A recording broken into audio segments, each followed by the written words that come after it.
All right, welcome to another exciting game of Ranking Ball today. We are here with the Arizona Diamondbacks and the Colorado Rockies, and this is a great NL West matchup. The Arizona Diamondbacks are 4.5 games back from the wild card, so let's jump into it, and we're going to get a good view of what's going on right now. Boom. All right. So as you can see, we are in the third inning right now. We are in the top of the third. There is 2 away. Zach Gallen is pitching, and Gallen has a 2.44 ERA and coming in hot. So that's why I had to choose Zach Gallen as my pitcher and the Arizona Diamondbacks to take the win. And there's a strike right now. That was a beautiful pitch by Gallen. So we do have Charlie Blackmon up, who is on my board, and he has -1 points from a strikeout earlier in the game. But Blackmon does have a ridiculously high ERA, and I am currently 5th right now on Ranking Ball with a score of 12.5 with 0 bingos. But obviously, if Blackmon gets on base or gets anything, I should get my first diagonal bingo with Marte, Arizona's pitching, and Blackmon. Ooh, and that one is deep in the dirt, an 81-mile-an-hour off-speed pitch. So the count is 1-2. So let's just take a look and see who else is actually on the boards right now. So Ben Four, has 1 bingo, missing a player, but has a score of 16 right now. It's good enough for first place. As you can see, they've got Arizona's pitching. They've got Christian Walker right there. Ooh. And there we go. So that's going to end the inning right there. Okay, so Zach Gallen's been pitching a great game. It is 0-0 right now. Now, the Colorado Rockies are 57-67, and they are 9 games back from the wild card. So the reality is they are out of the playoff run at this point. Arizona, being 4.5 games back, are potentially still in the hunt. So that's going to be the key factor here. And I know Arizona's really been fighting a lot of games lately that they've had to win. Every game now for Arizona, is a must win if they want to actually get a chance at that National League wild card. So Blackmon just went 0 for 2. Does have a 325 average. So I did put him, if you look at my board, we can go back. If you look at my board, he is in that top left corner, and that's really where I was hoping that him and Marte would be able to do a lot more. But obviously, I'm very happy with the way that Arizona is pitching. That alone is going to do a lot for me in terms of what we're able to kind of do long term. So, again, there's another one, Gang Stylist, I guess. They have Christian Walker up in that top corner. Oh, shoot. That's not good. But that's okay. We will see what happens. Sorry, just one moment. I just want to... Hampson, okay. Done. All right, cool. Pardon me. So, they do also have 1 bingo with a score of 19. Now they have Trevor Story, Tony Wolters, and Nick Arenado, and they are all on the board as well. So they have 1 bingo, and we can actually check that bingo, and it is the diagonal with Story and Arenado. And I do believe we have Arenado on our board as well. Yes, right there. And then there's Story, so that would be the bingo right there that they would have had. So we right now are eligible for 2 bingos, depending on how this next inning plays out. But let's get back to the game. So Carson Kelly is up. Carson Kelly has a 254 average, 17 home runs on the year, 42 RBIs. And he is going against Chichi Gonzalez. And Gonzalez there with a very, very strong fastball, pardon me. And that brings the count to 0-2. So right now there is no way. The score is 0-0, none on base. And the count is 0-2. And Gonzalez with the 0-2 pitch. And that one is fouled away off, again, a 93-mile-an-hour fastball. So Gonzalez showing he's got the speed. Now, Gonzalez's ERA for the year is 6.08, so not ideal, especially when you're comparing him to somebody like a... dang it, who's the other pitcher now? Ooh, and there's another fastball inside. Count is 1-2. Zach Gallen. Zach Gallen, obviously, his ERA under 3 has been phenomenal. So this will be a real battle of the pitching, but we can see who else kind of is up in that top. So again, Arizona has been the right choice for most of the players, and I think that might be the only choice. Oh, and that one is another fastball high and inside on Kelly. Kelly having to get out of the way, and now the count is 2-2. So there we can see they have a full board here. One bingo, which I don't know. Oh, okay, so there it is. Yeah, so Arenado pitching Story. So the fact that I am in 5th place right now without a bingo, I am quite happy with. All right, and so there again, high and outside. So that is now ball 3. So the count is 3-2. And I don't have Kelly on my board, but let's see if we can find somebody who does have Kelly. Ooh, and that one is fouled away. Bop, bop, bop. Bop, bop. Let's see, I do not see. Oh, there it is, right there, Kelly. So again, they're not eligible for a bingo because they put Alonso in there, but it will set them up with some nice points for Pacific. So that would be an interesting thing. So here's the 3-2 pitch, and Kelly gets a piece of it, and that is going to center field. And Hampson is there for the easy catch. Garrett Hampson.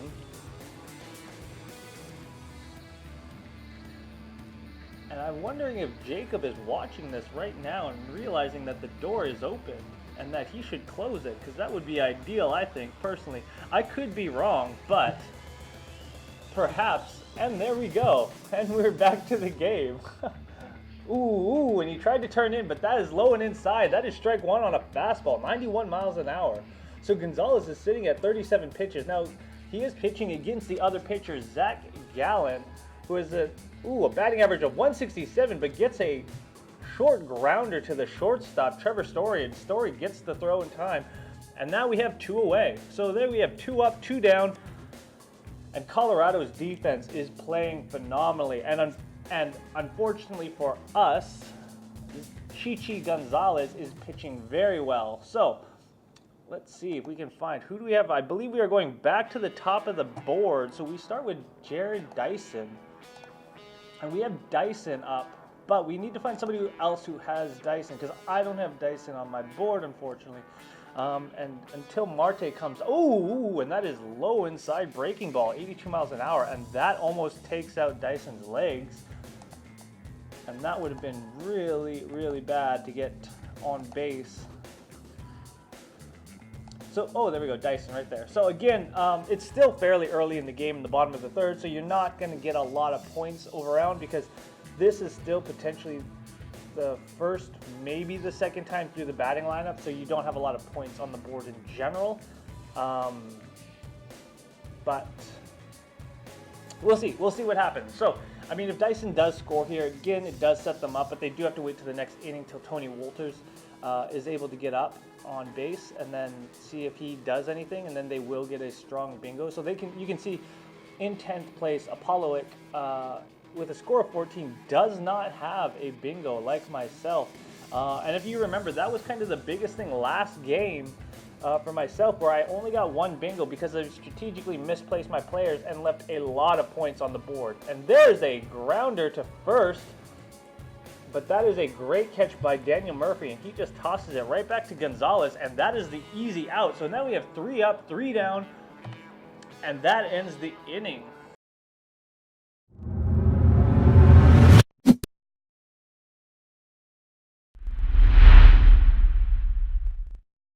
Now, Trevor Story, this will be his first at-bat, and this is what I was talking about.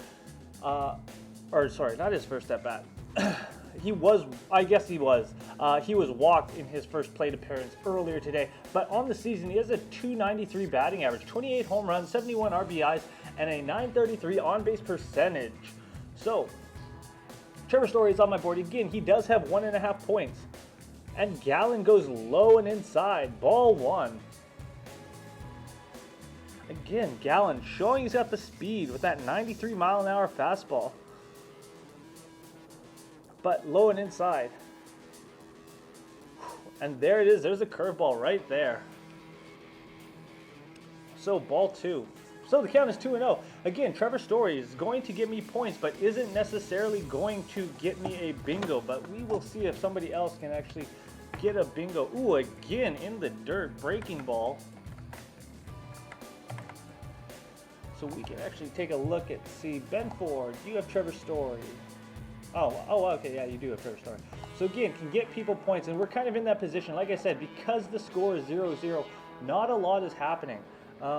Ooh, and there it is, right there. 93-mile-an-hour fastball, high, but still strike 2. So, or sorry, strike 1, I believe. So the count is 3-1. Zach Gallen with a 2.42 ERA. The pitch. Ooh, I think the catcher brought that one in a little bit. Now that was very close. That was an 88-mile-an-hour cutter. So the count now is 3-2. And I thought that one was a little inside, but the catcher did a great job of bringing the catch in just enough for the umpire to call it a strike.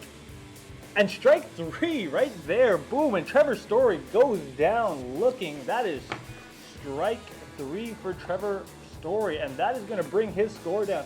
And as you can see on my board, I have dropped from 5th to 6th now, as Trevor Story goes from 1.5 points to 0.5, but my overall score has gone up because that is a strike 3 out of Zach Gallen. And you know what? At the end of the day, I will take those strike 3s over what I can get in terms of like offensive production.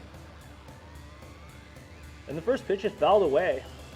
So Nolan Arenado, 1-for-1 on the day, 303 average. Does have a 920 on-base percentage and 30 home runs on the year. And you can see the defense now has completely shifted over to the left based off of his batting mechanics. And there's a very high fastball, and Arenado tries chasing it. So that is strike 2.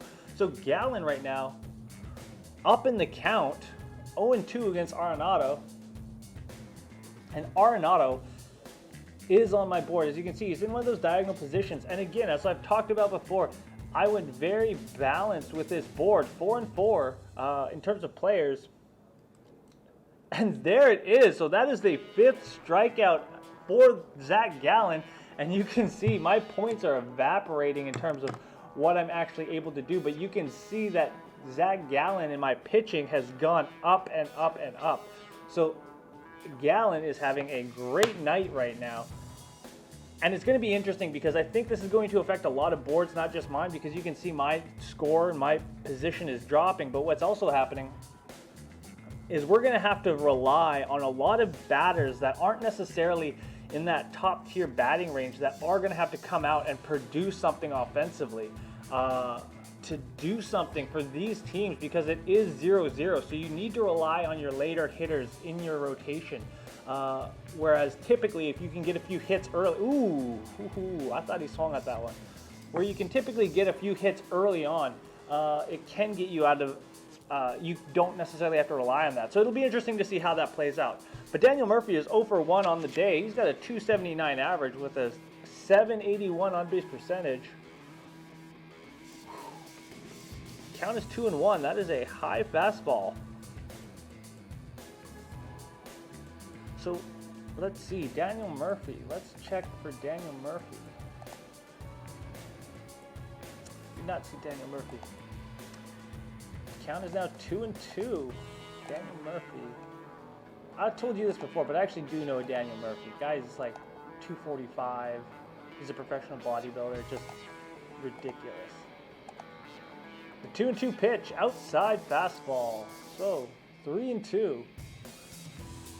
Wow, nobody has Daniel Murphy. Daniel Murphy, I feel, would be like a really good player to have. Really consistent. I say that, but I purposely did not pick him. Oh, and again, Daniel Murphy gets the walk. So Gallen, after striking out 2 players back-to-back, walks the 3rd, and that is not what anybody wants. And that'll drop everybody's score down, myself included. I am back down to 16, but Tapia is now up. So Raimel Tapia, 0-for-1 on the day, grounded out in the 2nd, has a 287 average with 8 home runs on the year and a 771 on-base percentage. And you can again see the defense shifts over because they do know the percentages and the direction of these players normally like to hit in. And there we go. Gallon again with that 95-mile-an-hour fastball. Strike one. So I have Tapia, but who else has Tapia?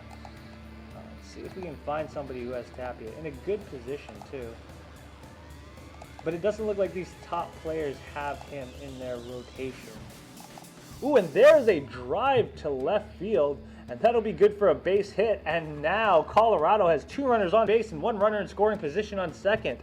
So with 2 away, Tapia gets the single.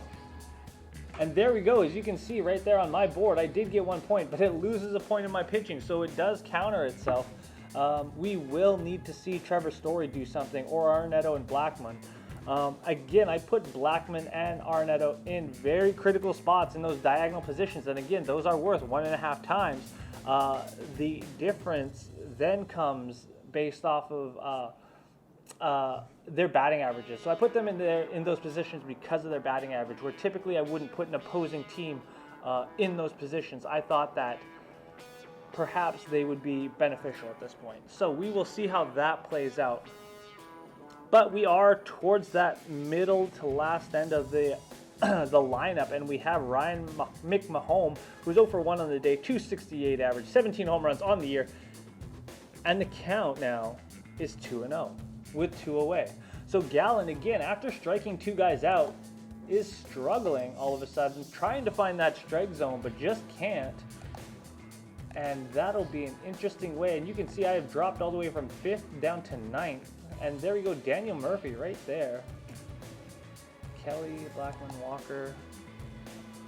I think it might be kind of difficult actually to find somebody with Mick Mahone. And again, 3-0. So, as mentioned before, Gallon now is struggling to find himself after having a phenomenal first half of the inning. And in the dirt, oh my goodness, ball 4. And Gallon walks McMahon. So this will be very interesting because now after McMahon goes down, or gets the walk with a 268 average, you're bringing out a batter in Walters who has a 280 batting average. So way more of a threat if you're going to think about it. And now the team is coming to the mound, and they are going to have a talk with Gallon and try to calm him down and try to tell him that he doesn't need to, so I mean, obviously, as we've seen, he can find the strike zone, and he's got the speed right now to throw some of these great balls, but then he also has a variety of changeups with the cutter, with the his curveball, and even his slider. But the issue that he's having is he can't find that strike zone right now. And at the end of the day, with a lot of these batters, you have to be able to just go after it and pick. You just have to go for the strike zone. So that's kind of the biggest thing that you got to deal with right now. But again, Tony Walters ground out in the first, 0 for 1 on the day, but the bases are loaded and 2 away. So can Gallon pitch himself out of the inning, find his groove again, and there we go. 82-mile-an-hour curveball, strike 1.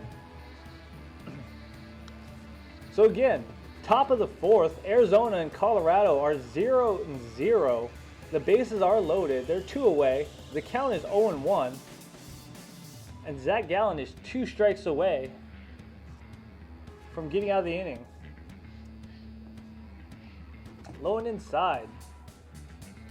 So, count is 1-1. And I don't know if we can find somebody with Walters, but that would be cool. I feel like I saw the name before somewhere. But we will have to find it. Pop, pop, pop, pop. The 1-1 pitch. Ooh.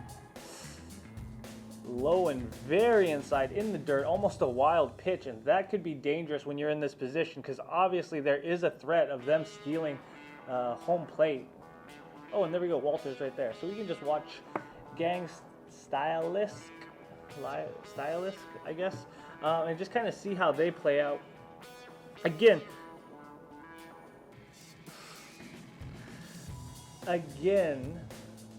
we will see kind of how this plays out. But 2-1, 2 outs. Gallon just needs one strike because he can let Walters foul one away. But again, Gallon is scared to go into the strike zone. Now he shouldn't be. Gallon obviously, where did the heck did mine? Oh, Gallon should not be scared. There we go. To go after it. Now, I can't necessarily say that I would either, but you know, if you're gonna get the strike, ooh, come on, you gotta. Are you kidding me? That I think was a terrible call. I thought that was a strike because it looked like he did. And Colorado goes up 1-0 off the walk. And you can get a replay. Ooh, you know what?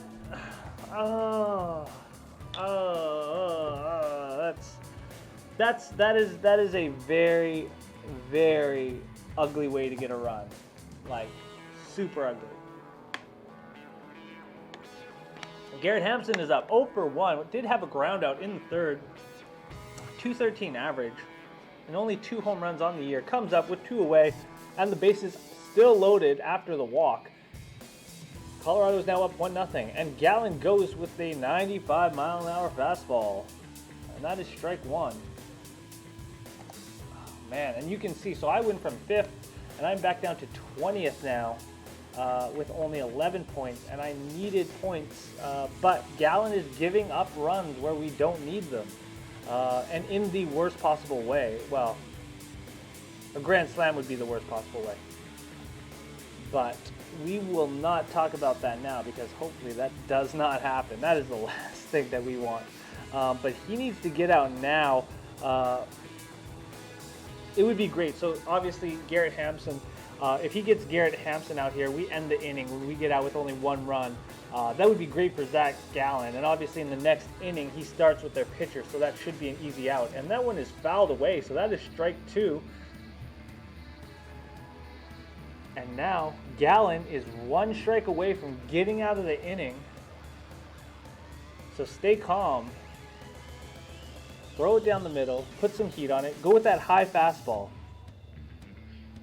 You've kind of gone mid-inside, go high fastball. Let them swing at it. It's going to look like a curveball, and they're going to try to go for it, but it won't drop on them the same way a curveball will. High fastball. Ooh, and there it goes. Strike 3 on an 88-mile-an-hour cutter, and Gallen gets out of the inning. Great pitch. So Gallen, after struggling and walking multiple batters, gets out of the inning and gets strike 3, but unfortunately does allow 1 run. So Colorado does go up, and you can see now I'm back into 15th place with 16 points. So the validity of ranking ball when you do not have bingos stacked up can be very, very detrimental. And you can see I'm already quite a few points back. And again, part of it is because of my lack of bingos, and I am surprised that this person is in first place, missing 3 very critical points on their board, but we can take a look. So their 1 bingo count came from Tony Walters, Marte, and Arizona's pitching, which just happened. So, where I am still waiting on that bingo, which I will have to wait another inning because Blackman, who is in that top left corner, will not show up until the next inning, I believe, because it's going to be Gonzalez leading off for Colorado in the next inning, and then we'll have to go back to the top of back to the top of the board. And then obviously if Blackmon does something great, like does get a home run, I will get the pitching, I will get the who else will I get? I'll get Marte, hopefully, providing he doesn't strike out this next inning. And then I'll get the Blackmon, which will be a huge bingo.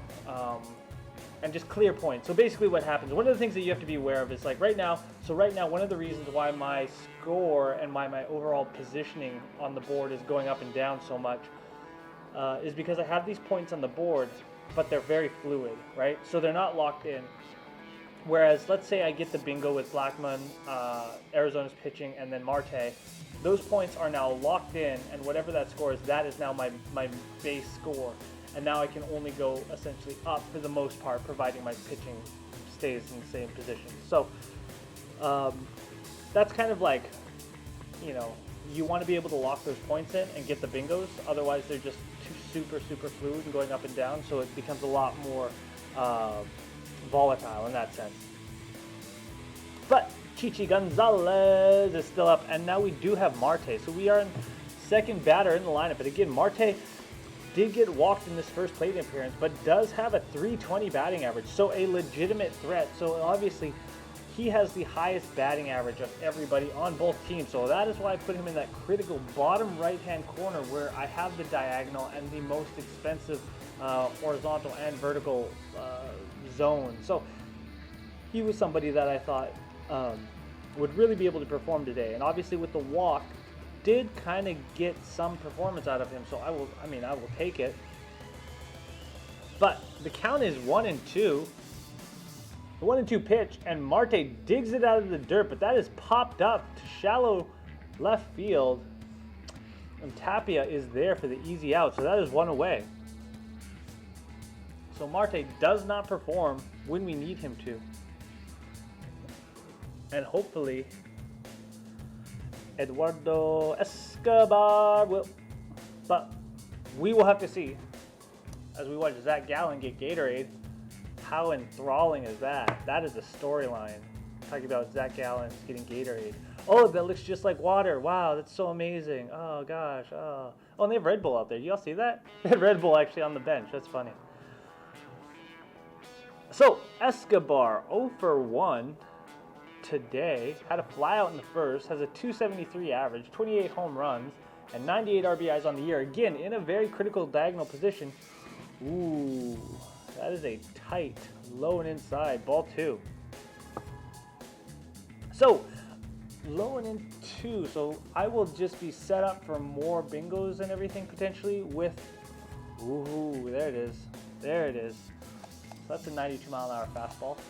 First place, Escobar. So, first place actually would get a second bingo if Escobar gets on base. So, this is where it gets tricky in terms of what you want and what you want. What you have to be careful with everybody else on the boards doing. And again, strategy.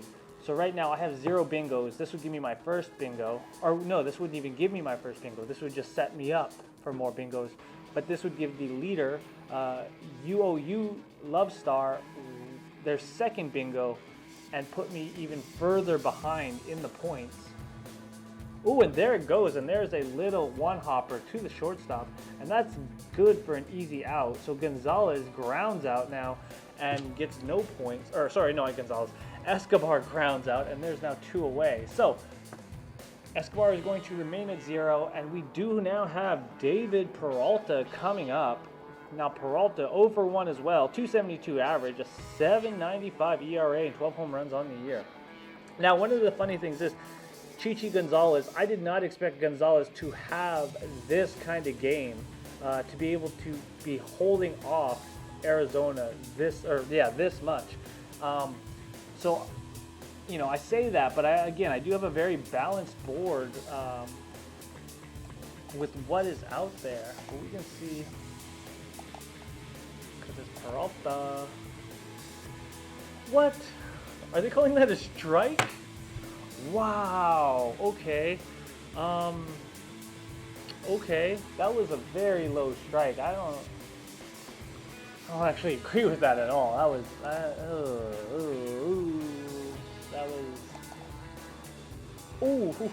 wow, that is very tight.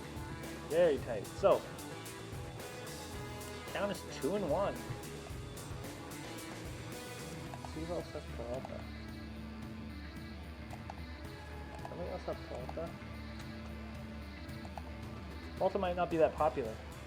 Peralta fouls that one away. 2-2. I'll send you. Peralta.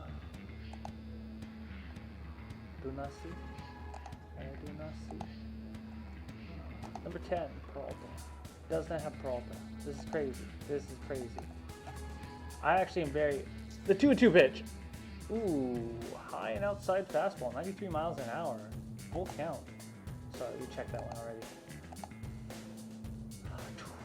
Galaxy. see Peralta. See, nobody really has Peralta. So it's interesting to see kind of how the boards are set up and who picks who.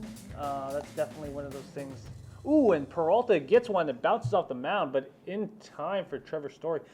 And boom, again, that is 3 up, 3 down, and Colorado's defense is doing phenomenal right now. And that is what's really keeping them in the game. Wow, so not the game that I was expecting. I was expecting a little more production out of Arizona. Now, again, we are only in the 4th inning, or I guess going into the 5th inning. But I was expecting a lot more out of Arizona. Yeah, it's just unfortunate. It's just unfortunate more than anything. So, if we go back to the boards, and we can take a look and see kind of what's going on. What's going on? Boom, I am in 19th place right now. And again, like I said, Escobar, they needed Escobar for that diagonal. So the problem is, I'm not getting the diagonal points like I would hope for. Blackmon obviously is 0 for 1. Marte is only 1.5 with a walk. And Escobar obviously grounded out twice. Arenado grounded out as well. So I'm not getting the production I need, and that's one of the reasons why it's holding me back. Now, I say that, but I mean, obviously everybody's not getting the production that they need because the score is only 1-0. And I mean, even the first place person only has 1 bingo, and that is that diagonal, or vertical, sorry, not diagonal, vertical, up and down. So, I'm going to actually open this now because I think I'm starting to feel it. But we are in the top of the 5th, or we are going to be in the top of the 5th, and I believe Zach Gallen should still be in the game. I don't think he is at that many pitches yet. So, we are going to be back right now. And I need this one. There we go. So that's first place. So again, Arizona's pitching. So I need to lock in a bingo fast, which means I'm going to need either, where are we in the lineup? So Blackmon's coming up. So Blackmon could actually get me a bingo, but he's going to need probably a double or something because he is at -1. All right, so Chichi Gonzalez 0 for 1 on the day. Pitcher versus pitcher. And that one is fouled away. So that's 0-2. So Gallen, this would actually be great. So what I see and what I would like in a very best case scenario is that Gallen gets a strikeout here against Gonzalez with the 0-2 pitch. Called it. Because I just know. 7th strikeout of the night for Zach Gallen. Goes up to 16 points. And we go back to the top of the lineup with Charlie Blackmon. And Blackmon, again, 0 for 2 on the day, but has a 3.25 average. So mathematically speaking, he should get a hit here. 26 home runs. Here's the thing. I need a bingo, and I would like a very large one. If Blackmon could get a home run here, that would be okay, because obviously then I would get a bingo, I would get a diagonal bingo, and I have a lot of points right there. So I would jump to 15th, probably to the top 5, I think, at that point. Ooh, wow. Zach Gallen showing off that cutter. Again, 0 for 2 on the day, Charlie Blackmon. Blackmon looks like the guy who's hanging out in the back of the alley. I don't know if I can say that. Boom, and there is a hit. That is right in the gap into right center field, and that'll be good for a single. So that'll get him 1 point. So Charlie Blackmon now goes from -1 on my board to 0, I believe. If we check. Oh, look at that, 0. Awesome. So I go from 15th to 14th, but that does not do that much for me in terms of offensive production. Now, Trevor Story is up, and I could get another bingo, but it's not necessarily the bingo I want because I wanted the diagonal. But at this point, I think I just need the points. So let's see who else. So again, still in first place. Trevor Story, they have Trevor Story as well, but can't get any bingos at all in that position, so it won't really make a difference for them. Trevor Story, right there, won't get a bingo. Gang Stylist won't get a bingo, no. So let's just leave it on my board, just because if Trevor Story does, ooh, and Trevor Story right there, but that will be, boom, to second. Not in time, so they do get the out at second, but they don't get the double play, and Trevor Story gets on the board. And so I will go up to 1.5 on Trevor Story, and we can watch here as I will finally get my first bingo. So I am at 14th place right now with a score of 18, and we will see that jump up. Ooh, and yeah, very good call, not in time. But let's watch the board as, wait for it, it's coming. Soon. Maybe. Maybe now. It should have updated that. I don't know why it's not. Okay, let me... That doesn't make sense, actually. So, we'll have to figure that one out. There, fair ball. Again, not in time. And Arenado gets on base. So that is a huge change of events right there. But I am very curious to why I didn't get the first one.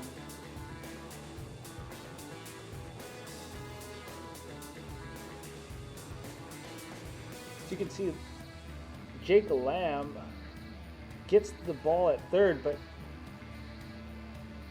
just hops it to first for whatever reason. And that is not in time. So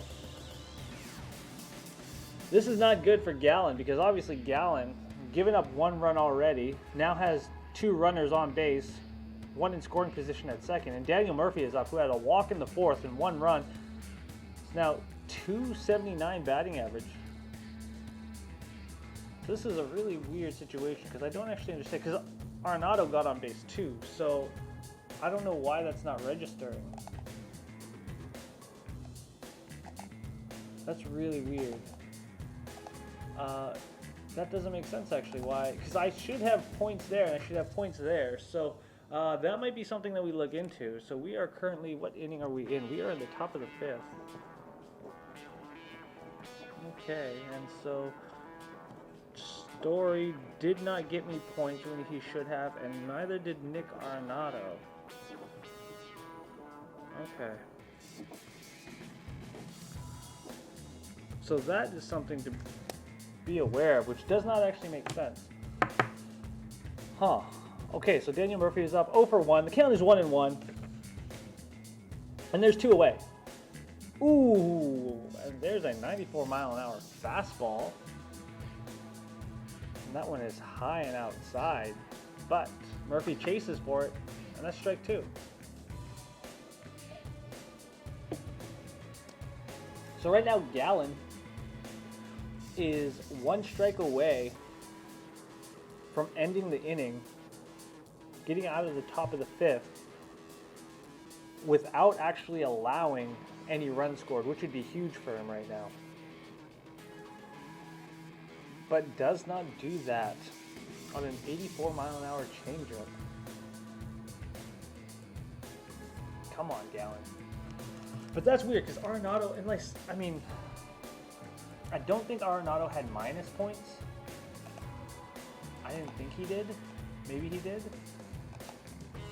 I thought he was just 0. So, because he's got -1 here though. So I don't know. I don't know. I don't know. It doesn't make sense to me. I mean, that's something that I'll have to figure out. We'll have to go back, watch the tape on that one just to see, because I should have points on 2 players. I mean, at least Trevor Story got on base on a hit. Even if he's walked, regardless, he got on base, so that should be points for him. So I should at least have 1 bingo, which is absurd. So I don't know what to say. Yeah, Trevor Story grounds into a force out. Shortstop makes Eduardo Charlie back on Trevor Story to first. Yeah. Oh my gosh. So again, Zach Murphy gets into a very ugly position with the bases loaded and 2 away, and Ramel Tapia is up with a 289 average, 8 home runs on the year, 1 for 2. on the day, and Tapia, who is on my board, could do something special, but won't really get me points, except for, I guess he would bring Trevor Story home if he does get an RBI. So that would technically give me a bingo if he brings Story home. And there it is, a drive to deep left field, but at the warning track, David Peralta gets the out and bails Zach Gallen out. And for a second inning in a row, Zach Gallen loads the bases, but gets out clean. Well, in the first time he didn't get out clean. So, yeah, going into the 6th inning, it'll be interesting to see if they actually keep him or what they do with him. So, something to be aware of. Oh, and there, finally, we get points with Arenado. But still not with Trevor Story, so that's a weird one. So I'm not sure, again, what's up with that. But I have gone up to 13th place. And as you can see, I am now only, 6-7 points out of first place. So I am very, very much in striking zone. And you can see we have a new first place contestant who is a Colorado pitcher choice as well. So that is an interesting board. And as you can see, that is a very, very aggressive board with the assumption that Colorado would have a lot of hits and a lot of runs. I don't normally go that aggressively unless it's like a top-ranked team versus a very low-level team, like a, I don't know, a Blue Jays versus Dodgers game, or anybody who plays Baltimore Orioles, or anybody who plays Detroit. Like, that's when I'm gonna, really choose those teams. But that's interesting. That, yeah, because I don't understand. But we will have to see, and we can like update the scores as well. So that's always fun to do. Boom, boom. This, and I gotta go back to this. Boom, done. All right. So, man, so Arizona. So you can see again, 13th place, 19.5 points. Like, it's hard to actually do anything in this game unless you start getting like scoring runs. But not even scoring runs, just getting hits. Like, we're just not getting hits, and that's going to be a huge problem, obviously, for a huge amount of players. Again, first place, I believe, only has one bingo. Oh, so they have two, so that's why they're first. So let's check the bingo. So they've got a diagonal and they've got a horizontal. So they have Murphy, Colorado's pitching, and Walters, but then they also have Arenado, Marte, and the pitching. So again, I have 0 bingos, so that's kind of the biggest problem I'm facing right now. And that's the same problem I had in the last game where I only had 1, and even the winning player only had 4, so it wasn't a lot. But that one was a weird game because that was a lot of like offensive. Ooh, what a catch by the old man. Grandpa with the catch. All right. So, Walker is up. Christian Walker, 0-for-1 on the day, 259 average, had a line out in the second, 22 home runs on the year, 56 RBIs. Basic stats, whatever. Ooh, 0-for-2 and fouls another one away. So Gonzalez is still in the game, now at 60 pitches, I believe. Thrown 38 strikes, 22 balls. But has been able to limit the Arizona Diamondbacks' ability to get on base, which has been disastrous for myself. There, high fastball inside. So the count is 1-2. And Chichi Gonzalez in the bottom of the 5th. Boom! Low and outside now. Ball 2. So the count is 2-2. Colorado still leads Arizona 1-0. There's no one on base. And Christian Walker, 0-for-1, needs to do something here. And fouling it away is not what he needs to do. Count still remains 2-2. And we can see if anybody has Walker, because I do not. Oh yeah, they actually have Walker right there. Boom.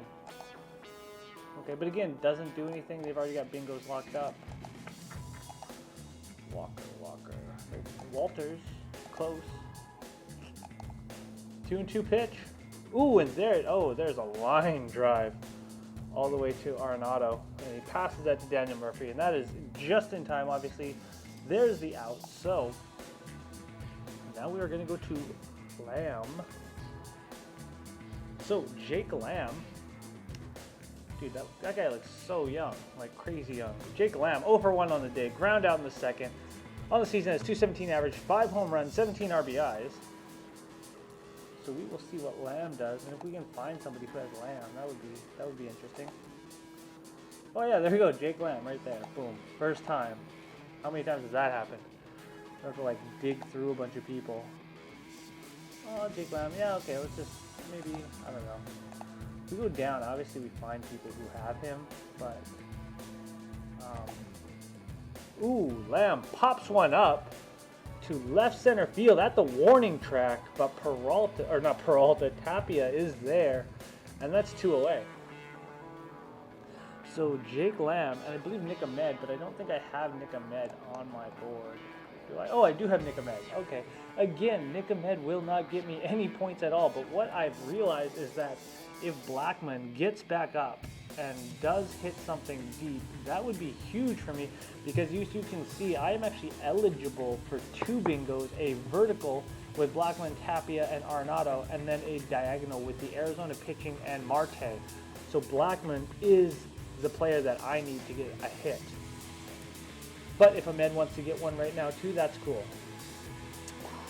So there's 2 away. Colorado again, 0 for 1 on the day. Or sorry, no. I mean, Nick Ahmed is 0 for 1 on the day, but Colorado is up 1-0. That's what I'm trying to say.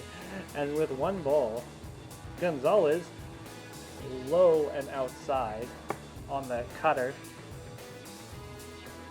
Count is 2-0.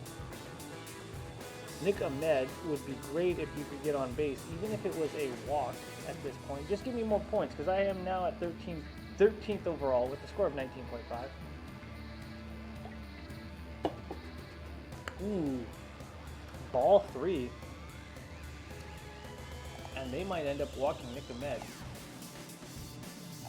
Nick Ahmed is in blue, right? Yeah, blue. Let's not have Ahmed. Okay, style this thing. Oh, there we go. Ooh, finally they go to the strike zone. Count is 3-1 now. Ahmed. So Ahmed would get them points, but wouldn't get them anything else.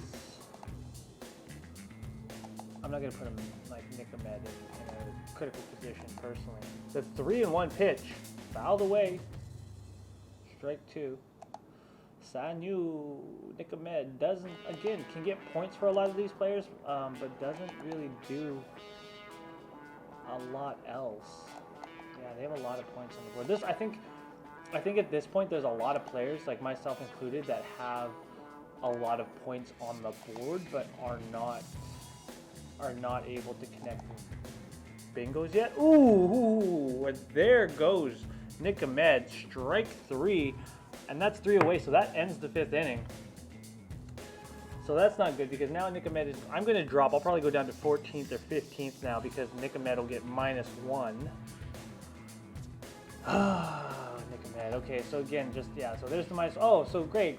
Not 14th or 15th, but 21st place now. So again, you can see that the point spread is super tight where I am at right now. 18.5, 17, 19. So, I mean, if I go up 1 point, I jump all the way up to 17th place. But as you can see, I bet first place is all Colorado pitching. So I think a majority of the top players now, Colorado pitchers now.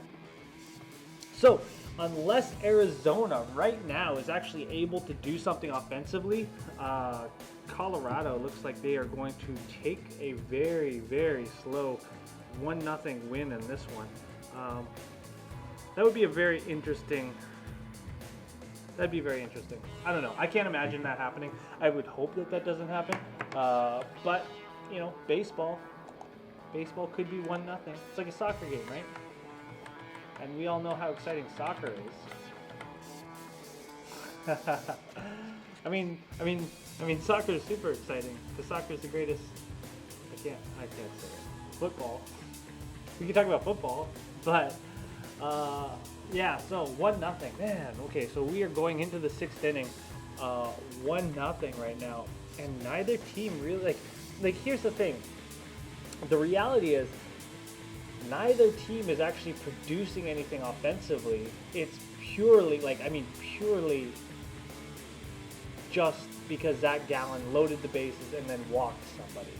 Like, there's no real, there hasn't been any offensive production by either team.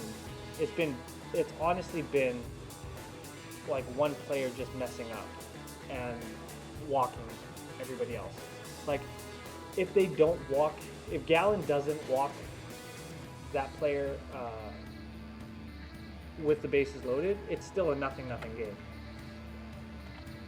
So, I mean, yeah. Ooh, and there we go. Gallen is still in the game against Ryan McMahon. McMahon is 0 for 1 on the day. Was walked in the fourth. Does have a season average of 268, 17 home runs. And again, Gallen is not pitching at him, which is unfortunate. So that is ball 1. So the count is 1-1. I believe Gallen is at 88 pitches, 87 pitches. Now 88. Ooh, and that is a strike. An 88 mile an hour cutter. So the count is 1-2, and Gallen is now at 88 pitches on the day. It'll be interesting to see if they actually let him finish out this inning. Now again, that is going to depend on how fast he gets through this inning. But if it's anything like the last 2 innings have indicated, he will get pulled midway through this inning, possibly when there's 2 away. I think that's how it's going to kind of work out. You don't really want pitchers going like that far above 100 pitches if they don't have to. And you're again, that was his 90th pitch right there.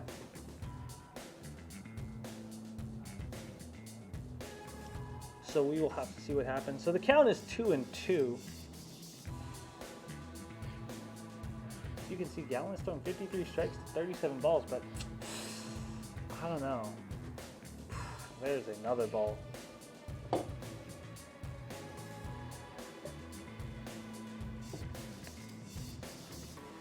Like, this is the thing.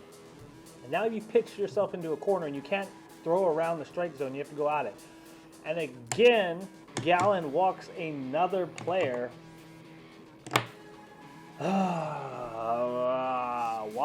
Why? Really? Why? That is like, I don't know. I expected a lot more out of Gallen, personally, this game. Yeah, and we are already, we're in the back half. And it looks like, there we go, Ginkle is in the bullpen warming up. So hopefully they pull him soon, because again, he is over 90 pitches now for the day. Ooh, yes, that is a strike. Thank you very much. And Tony Walters. Let's see if they have Walters. They do not have Walters. Galaxy. See, a lot of these players, I've seen them on earlier in the game, and they were significantly down in the boards. But now because Colorado's pitching has been very good recently, they've obviously gotten a lot of points and momentum. And so you can see, again, especially when a low-scoring game like this, just the validity of the boards and how drastically you can move up and down them. Walters. Again, so Walters can get points for a lot of people, but can't really do much else. Looking for some. See, this is ridiculous. How this person is up in the in 8th place. There we go. That's 0-2 count against Walters. Yeah, so I'm just looking for somebody with Walters, but it's not easy because it's just a lot of. Yeah, it's stupid that they're up there. Come on. Gallen, just throw strikes. Throw strikes. How to be a good pitcher. Throw a lot of strikes. There is no step 2. Come on. Fouled away again. So the count remains 1-2. Tony Walters is 0 for 1 on the day. Does have a 280 average and 1 home run on the season. So Ken Walters, actually, I mean, at this point, Walters isn't on my board. Walters does nothing for me. And the reality is Blackman is the first one to do something for me. And I don't think we are going to see him this inning. Yeah, because like, okay, so here's the thing. Right now, Walters is up. There's one away. We have to go through Hampson and then Gonzalez, who's the pitcher. So the pitcher's a pretty easy out. So you're talking about 2 away. So that means Walters and Hanson gets on base. Maybe one of them scores, unfortunately. But then Blackman would, like, that's the only way to get Blackman up at the plate. And then obviously, but I mean, if Hampson, Gonzalez, and Walters all want to get on base, and Gallon wants to load the bases and let Blackman just destroy it and go deep, I would get 2 bingos. So, ooh, and there we go, a drive down to right field. That'll be good for a single. And Walters gets on base, and that's going to give another hit to my Arizona pitching, and I am still in 21st place though, but we will see if that drops down. I have a score of 16 right now.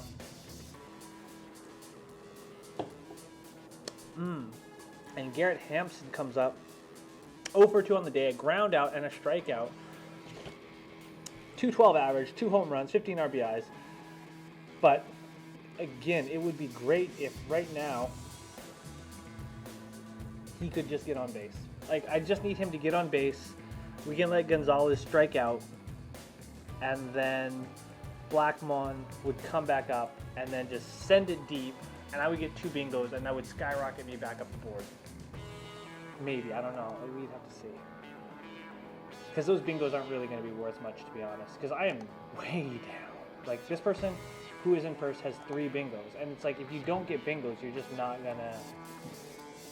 You're just not going to get points.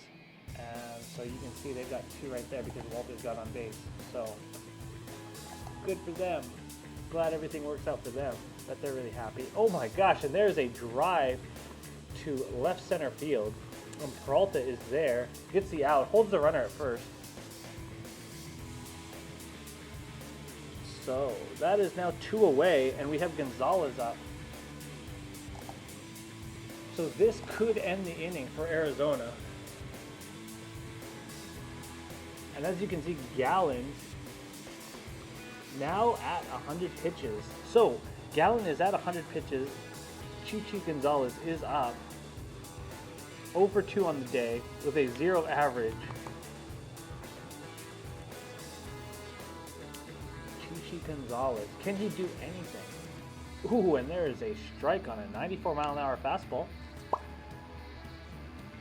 And again, so this is what I was worried about. So 0-2, 0-1. Colorado's down 1-0, but there's 2 away, and Gonzalez will be an easy out. Ooh, and that one is fouled away off a 94-mile-an-hour fastball. So the count is 0-2. So we will get points for Arizona's pitching, but we will have to wait another inning until Blackman gets up into the lineup before we actually are able to see if we can get a diagonal bingo, and that will be kind of, I mean, obviously, so again, like for me, Blackman would give me the diagonal as well as the vertical, so that would be huge for points. Oh, and there's the easy out. Boom, boom. And we go to the bottom of the 6th. And Gallon, I believe Gallon is now at 103 pitches, so that will be his night. I doubt they bring him back for the 7th inning, especially with the way he's been pitching. Hasn't been great. Hasn't been the best start for the right-hander, unfortunately. But I'm in 21st place with 24 points right now. And again, the validity of my scores have come primarily because I just haven't got bingos. And so my points are eligible to leave me, or lose, or whatever you want to call it. But first place, 44 points. Looking kind of out of reach right now, but I think the one way to come back in this situation is Arizona just has to have an offensive breakthrough. So let's say that in this inning, let's say they keep Chichi Gonzalez in, and Gonzalez ends up allowing 4 runs or something like that. At that point, all the Colorado pitchers are going to just tank hard, and then the boards are going to completely change again. So, but obviously, because Colorado's only up 1-0. So, I mean, I want to say 44.1 compared to who else is out there? They are 9 points up on Pacific, and then they're a solid like 20 points up on me. Like, if the right players score on my board and everybody else's board, 44 points is like very, very much in play.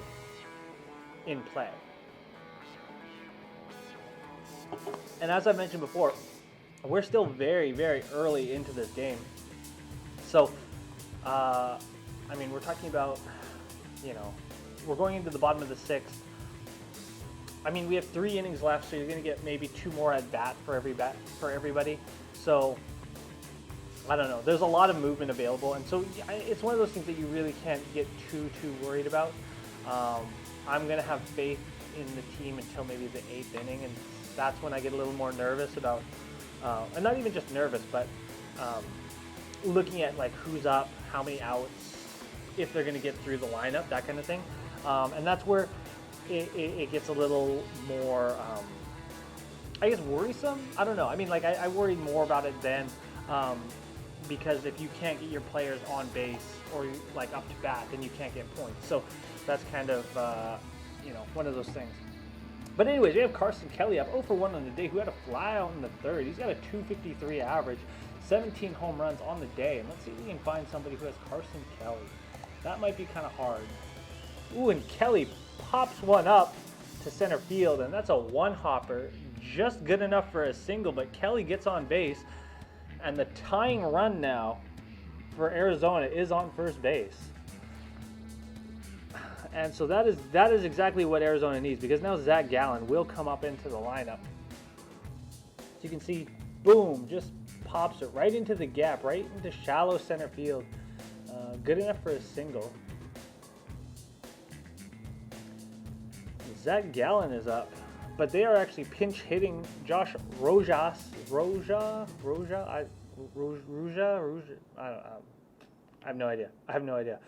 But 286 average on the year. Ooh, that's a 90 mile an hour. I don't know if I agree with that one. That one's kind of, yeah, I thought that was low and outside personally. I didn't think that was a strike.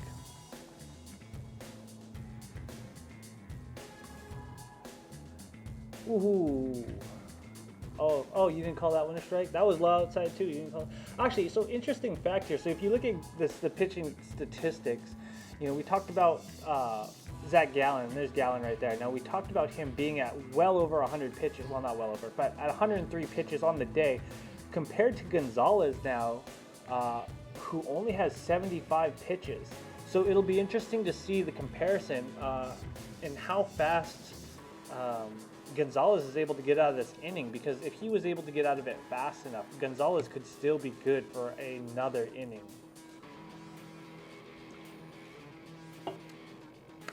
The young lady just got the ball, super excited, and the kid's like filming it right there. Like I don't know. It's hard for me to criticize anybody filming anything when this. And there's a drive to deep left field and a diving catch by, oh my gosh, I don't even know who, Tapia. What a catch by Tapia to save, which would have been a double and potentially a game-tying RBI. Tapia with the amazing play. Wow, we have got to see a replay, and here it comes. So Rojas drills it to deep left field and diving catch. Wow, what a play. What a play by Tapia. Oh my gosh. And that, so you know what? I mean, I hate to say this, and again, it is super early. But the way that Colorado's defense is bailing out Gonzalez when he does allow hits is very, very worrisome for me. And I think that might be that one is fouled away. That might be the kicker, unfortunately. So we'll have to see how that plays out. But now we go back to the top of the lineup with Dyson. We can see if we can find somebody with Dyson on their board. Might be kind of difficult. Oh, there we go, Dyson. But can't do anything for them. Galaxy 11. Ooh, and there's another strike. 0-2. So Marte will come up after. And again, Marte only has 1 point for us. So That's where I'm kind of nervous, because if Marte strikes out, we lose points, and then it's just going to lose. Like, it's just, this is the thing. Like, you just want to get, if they get points, you just want to get their bingos, right? Like, okay, Dyson. And Dyson goes down swinging, strike 3. So Chichi Gonzalez gets another strikeout, and Marte will come up. And again, Marte has 1.5 points for me. Doesn't get me the bingo, but will keep me. Oh, they don't get a bingo either. Cool. Will keep me in points with potential bingos ahead.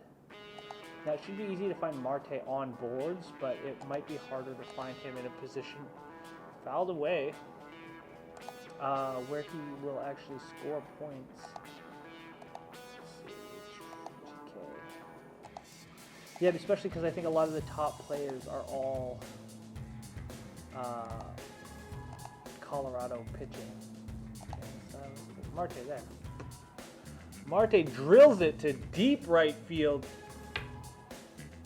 And that one is gone. There we go. Marte, exactly what I think a lot of people needed, and the offensive production that they needed. And that one is going deep. Marte sent, oh my gosh, I dropped my water bottle. Marte sends that one deep, gets the home run, and Arizona, just like that, takes the lead 2-1. As you can see the replay here, Marte just very coolly, doesn't even look like he's trying, just a smooth swing, but gets enough behind it to send it over the fence, center field. Oh my gosh, so this is what I'm talking about. So I was just struggling, and now Arizona has gone up 2-1. And ladies and gentlemen, we have a ball game. So let's see. So again, right there. So now I definitely need, I am in 8th place right now with a score of 39 points. So again, that 44 points was not far out of, like I mentioned before, I was 20 points down, and now I am right there in the hunt. And Escobar could get me Eduardo Escobar could get me a bingo here, but I actually don't want him to. I would definitely prefer if he just grounds out or flies out like he has already and goes 0 for 3 on the day, just so I can get Blackmon up. And that one is fouled away, 1-2. So as you can see, I've got Marte. Arizona's pitching with 18 points and 9.5 points. So if Blackmon gets me 1 point, I will have a vertical and a very, very strong diagonal bingo, and that's what I want in terms of strategy. I do not want Escobar right now to actually get on base. So if we can just end the inning because Blackmon is coming up, that would be the ideal situation. That would be very, very ideal. And as you can see, I have gone back up to 8th place with 0 bingos, I might add. So I am quite proud of that too. I'm sure everybody ahead of me does have bingos, so yeah, bingo. So I mean, it shows that my, oh, okay, so the one person doesn't. It shows that I'm able to pick the right players. 2-2, 2 away. Arizona is now up 2-1 over Colorado.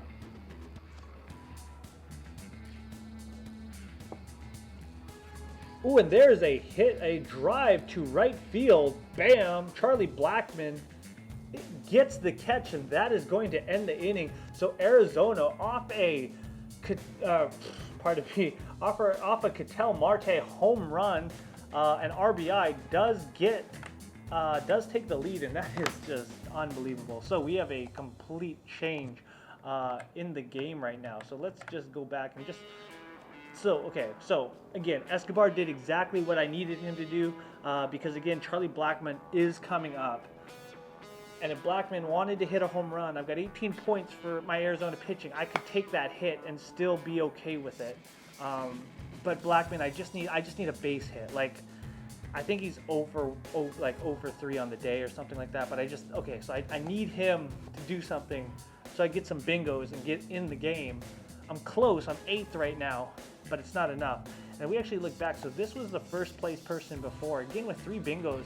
But you can see their pitching score with Colorado is at -1. So that would be the huge detriment for them kind of going forward, and we'll see how that plays out. But man, this is what I'm talking about. This is where it gets exciting. This is where, you know, just a traditional starting of like a new inning. Like, I'm not looking for a lot, like I'm really not, but I can get a lot of points here, obviously, if Blackman just gets a single. Like a single, that's it.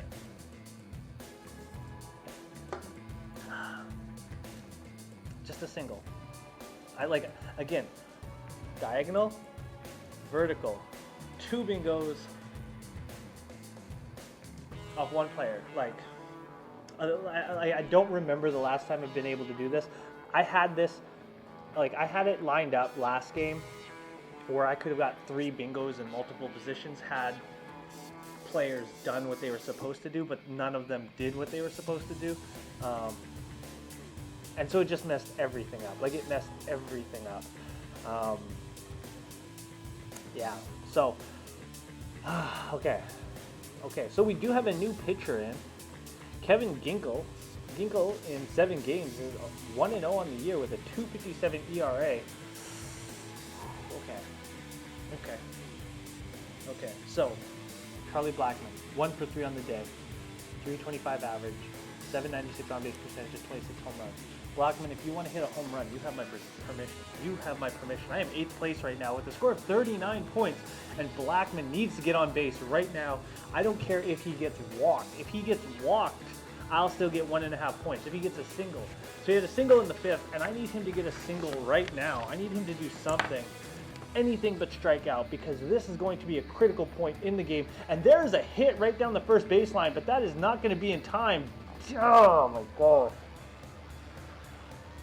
Okay, and Blackman goes 1 for 4 on the day, and not what I needed, and obviously doesn't lose any points on my board, but doesn't get me the points that I needed, and that was the exact play that I needed. So now my board is going to be continuously skewed and messed up, and that's the unfortunate issue when you're dealing with live sports games, unfortunately. But Trevor Story's coming up. He is 0 for 2. Trevor Story could get me a bingo with a hit here, but obviously not the bingo that we want or the bingo we deserve. But I needed Blackman to be the hero that we deserve. But unfortunately, that didn't come through, and there, off that first pitch, that is a high fastball, and Trevor Story goes after it. Now the count is 0 for 1, and I have to reset my own thought process because Blackman messed up my entire plan. Okay. Because, like, again, that would have been huge. Yeah. So I could potentially really drop down now in the ranks just based off of Blackman's mishap. And again, the points being so volatile.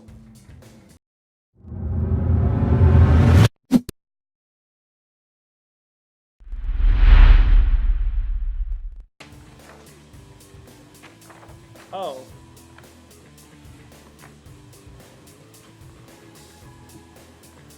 So, wow, that's a huge catch by Nick Ahmed. And you can see Trevor Story thought he had that one.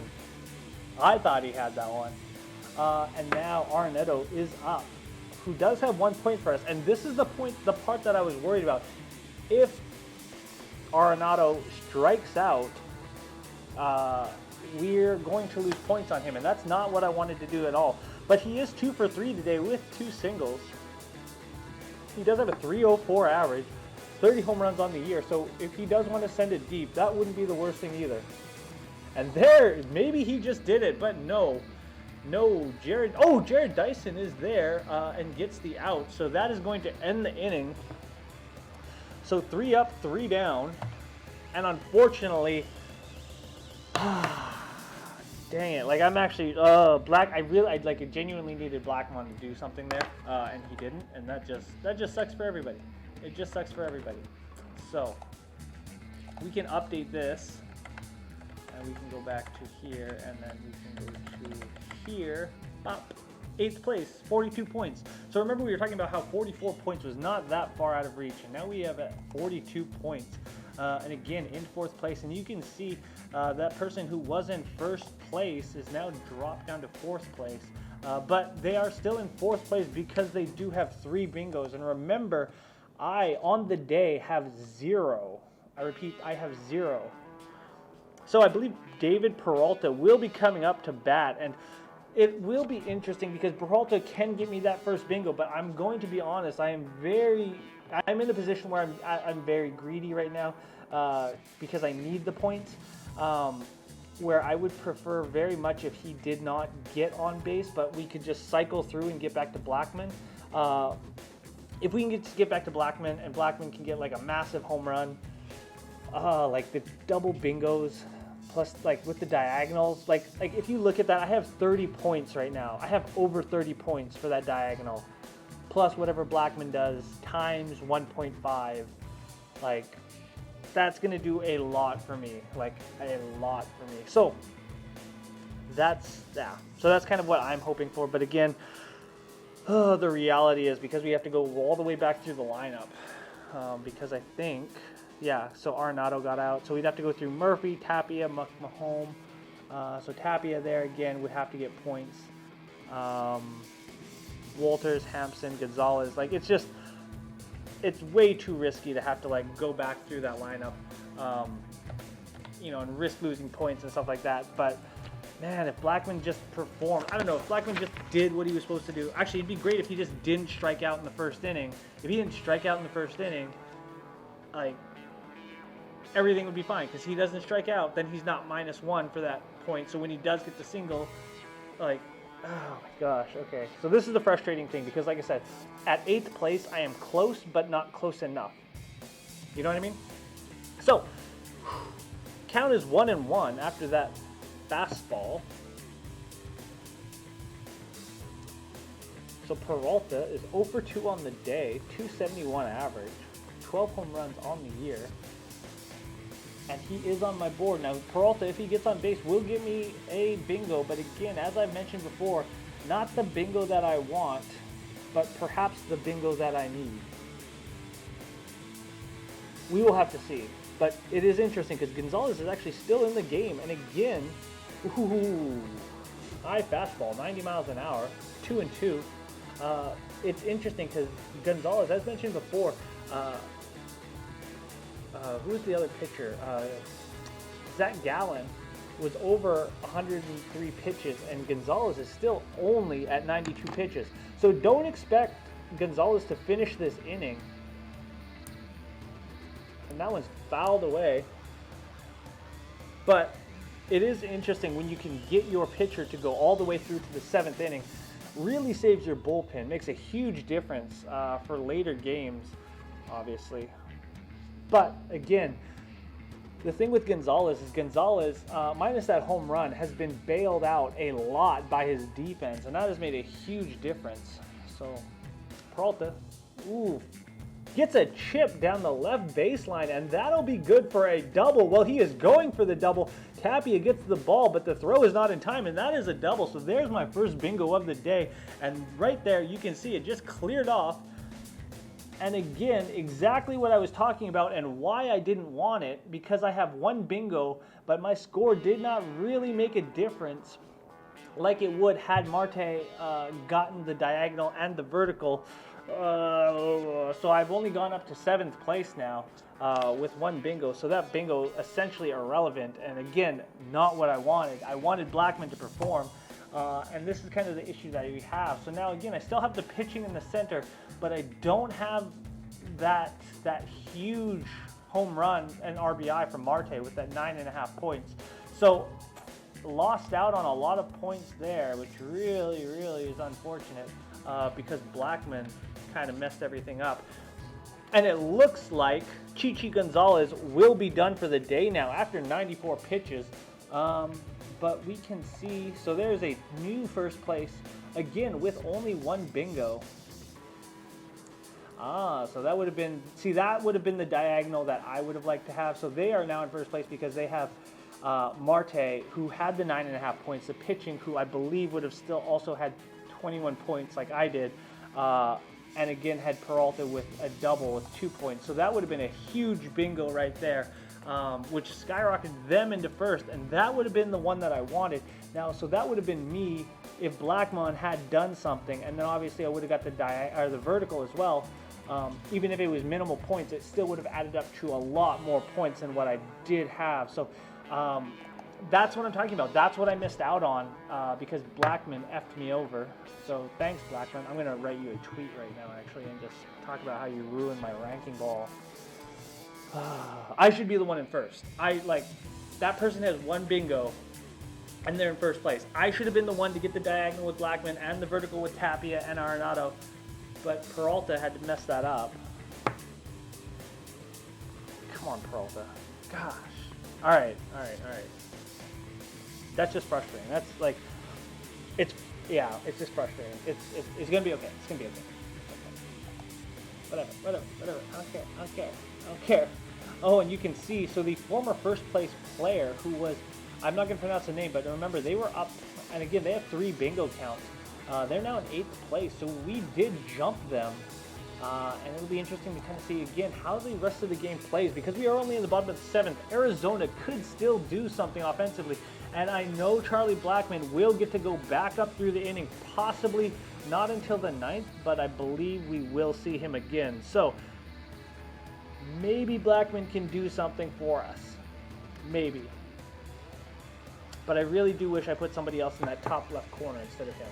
Like Peralta, if Peralta was up in there, oh my gosh, that would be phenomenal. That would be phenomenal if Peralta was up in that top left corner, because then we would have got the diagonal. This is one of the things that one of the reasons why when I pick my board and my strategy, I don't like to, if I have, okay, so like I have Arizona as my main pitching team, right? Or the winning team, right? So I don't want to put opposing players in the diagonal positions because it's counterintuitive to the scoring, right? And to what you want to do. So again, with this board, I went a little more balanced, and also because I thought that Blackman with his with his batting average, same with Arenado with his batting average, would be able to do something. Now Arenado did do something, but Blackman has not. So that's been kind of the issue. So we do have a new pitcher, Jesus Tinoco. Tinoco? Tinoco. Tinuku. Jesus Tinuku. Jesus Tinoco. I don't know. What do you guys like better? Tinoco, Tinuku. I'm going to say Tinuku. Okay, so Jesus Tinuco is now in with a 4.43 ERA against Christian Walker, who's 0 for 2 in the day, a 258 average. And the 1-1 pitch, fastball, low, ball 2, 93-mile-an-hour sinker. And so we can see actually who has Christian Walker on their board. Oh, look, Christian Walker right there, but doesn't do anything for them. Let's just see who else got him. Bop, bop, bop, bop. The 2-1 pitch, and that one is flown way high.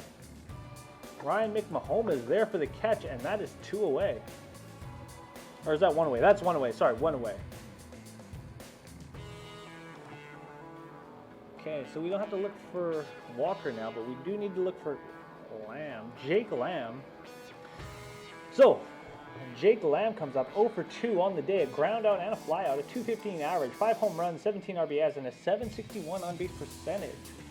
So again, I am still in first, but I do not have Jake Lamb, but I do not know who does. There we go, Lamb, but again, can't do anything for him, so.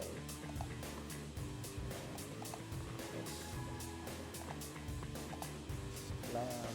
I think Lamb's going to be a hard player to find, to be honest with you. I don't think that a lot of people are going to have like a Lamb on their team. Benfo. In the dirt. Ball 1. I think it's ball 1. Yes, that is ball 1. Lamb. Who would have a Lamb? Zeno Cassidy. Oh, there's a Lamb, but again, doesn't do anything. So this is the thing. I think a lot of people have bingos cleared out, probably because Peralta messed everybody over. Oh, and Lamb drives it, but that is a foul ball down the first baseline. Lamb. I don't think anybody has Lamb. Oh, well, again, so players that do have Lamb don't have the ability to get bingos. Like, this person can't even get a bingo at all. Anywhere, in any direction. Like, how do you mess up the board that badly? I don't get it. Well, there's Lamb, but again, can't do anything else. But Ekatono, we'll just leave it there anyways, just because at least it does set up a diagonal with Tapia, so that would be an interesting one. So 14th place with 37.5 points, that would be a huge diagonal to get, and I believe that they would have got that diagonal previously, because I believe Lamb is 0 for 2, so they might have, they would have got Tapia, Arenado, and Walters, so that would have been a vertical bingo that they got. And they are meeting at the mound again with Walters and Tinoco. I forgot, did we agree with Tinoco or Tanako? Tinoco. Tinoco? I'm not even going to try. But. Let's see. So, the count is 2-1. Jake Lamb, again, 0 for 2 on the day. Arizona is already up 2-1. They have runners in scoring position on second. 1 away. 2-1. Jake Lamb can just go for it. He's got a little bit of room to play with, so at this point, if you see something nice, I would say just swing for it. Ooh, just like that. And that is popped up into the gap, but no. Garrett Hampson is there for the catch. Hampson, with a great reaction, gets there in time, and that is now 2 away. So Nick Ahmed comes up, and I believe we have Nick Ahmed on the board. Yes, we do. Nick Ahmed has -1, but because, again, Peralta messed everything up, I just want the points at this position. So Nick Ahmed, line out and a strikeout. That's why he has the -1. Whenever there is a strikeout, you do get a -1 point on the square. So if they do have a few hits or something in the background, you're not going to be able to... it'll negate a point, but it won't do much else. Whereas if you don't have any points, they will get -1. So it's better if they ground out or fly out than getting a strikeout. So just something to be aware of when you are watching your scores.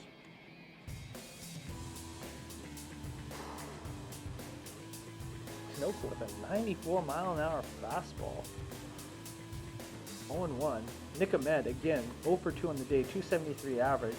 16 home runs on the year. Be great right now if he could actually do something. Maybe get like a home run. It'd actually be really good if he got a home run, because that would drop the Colorado pitching even more. Another 94-mile-an-hour sinker. But yeah, so basically my thought process is Nick Ahmed gets a home run. Arizona goes up 2-0. The Colorado pitching drops even more for a lot of people. But I know first place has a lot of Nick Ahmed, so again, -1, but won't do much. What do they have? Nick Ahmed's got to be a pretty popular player, I would assume. I would hope so. Carson Kelly.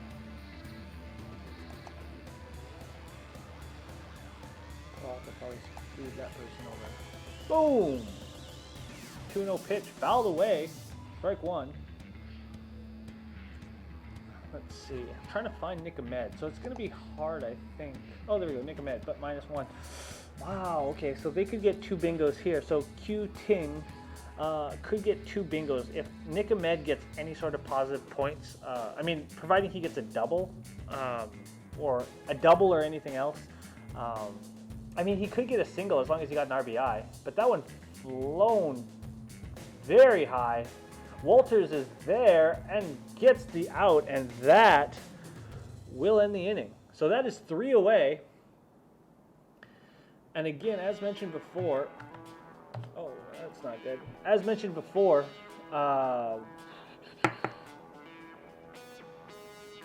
what is it? Sorry, I'm like losing my train of thought. So as mentioned before, the pitching for Colorado does not stick with Gonzalez, and they pull him, and Tinoco gets out of the inning without allowing a run, which is huge. But let's see. So we have to go back to the boards now. This. Go here. So Nick Ahmed doesn't do anything for us. Again, Arizona's pitching won't do much for us either, and I don't think, it's going to be tough. The reality is, I think at this point now, because we are going to the top of the 8th, it gets a lot harder to actually get points, because you're not because players can't get points, but just because. So if you, for example, when you're starting your board and you're looking at the game, like Marte, Escobar, Blackman, Tapia, Arenado, like whoever, right? Whoever you put on the board, you're looking at the fact that they're going to have about 4 at-bats, maybe 5. And so if they go, like Blackman, for example, went 1 for 3 so far today. Now we might see him, we might be able to see him in the 9th, in the top of the 9th, right? So there's possibility that we see him again. But the reality is, like, we have to assume that now that top left corner is completely done. Like, so when you get to the later half of the game and you need points, especially in baseball, again, not saying that it can't happen, but the percentages of it actually happening are low. Now, again, I can say that, but in regards to percentages, you're talking about, mathematical improbabilities become highly probable. And I have said that multiple times, and that is kind of my catchphrase, I would say. But, yeah. So there are some defensive realignments. So now we have Dyson at center field. Escobar is at third base. Jones is in right field. So it's something to just be aware of. And then Marte is at first. So this is interesting. Just so I know, so I have it on my board as well. So Daniel Murphy, 0 for 1 on the day. 2 walks though. So I know Murphy has gotten points for somebody out there, but let's see who has Murphy. And let's see if they will get Murphy any points. Forget which color Murphy is. Murphy's got to be red. Oh, there we go, Murphy. So Murphy has 4 points on the day, right? Like, Murphy would have been a great pick with his walks. There's Murphy. Ooh, and again, Murphy drives it into the gap into center right field, and that'll be good for a single. So if you had Murphy on your boards, Murphy has been a producer today, which is crazy, off of 2 walks. And I believe, what are we getting here?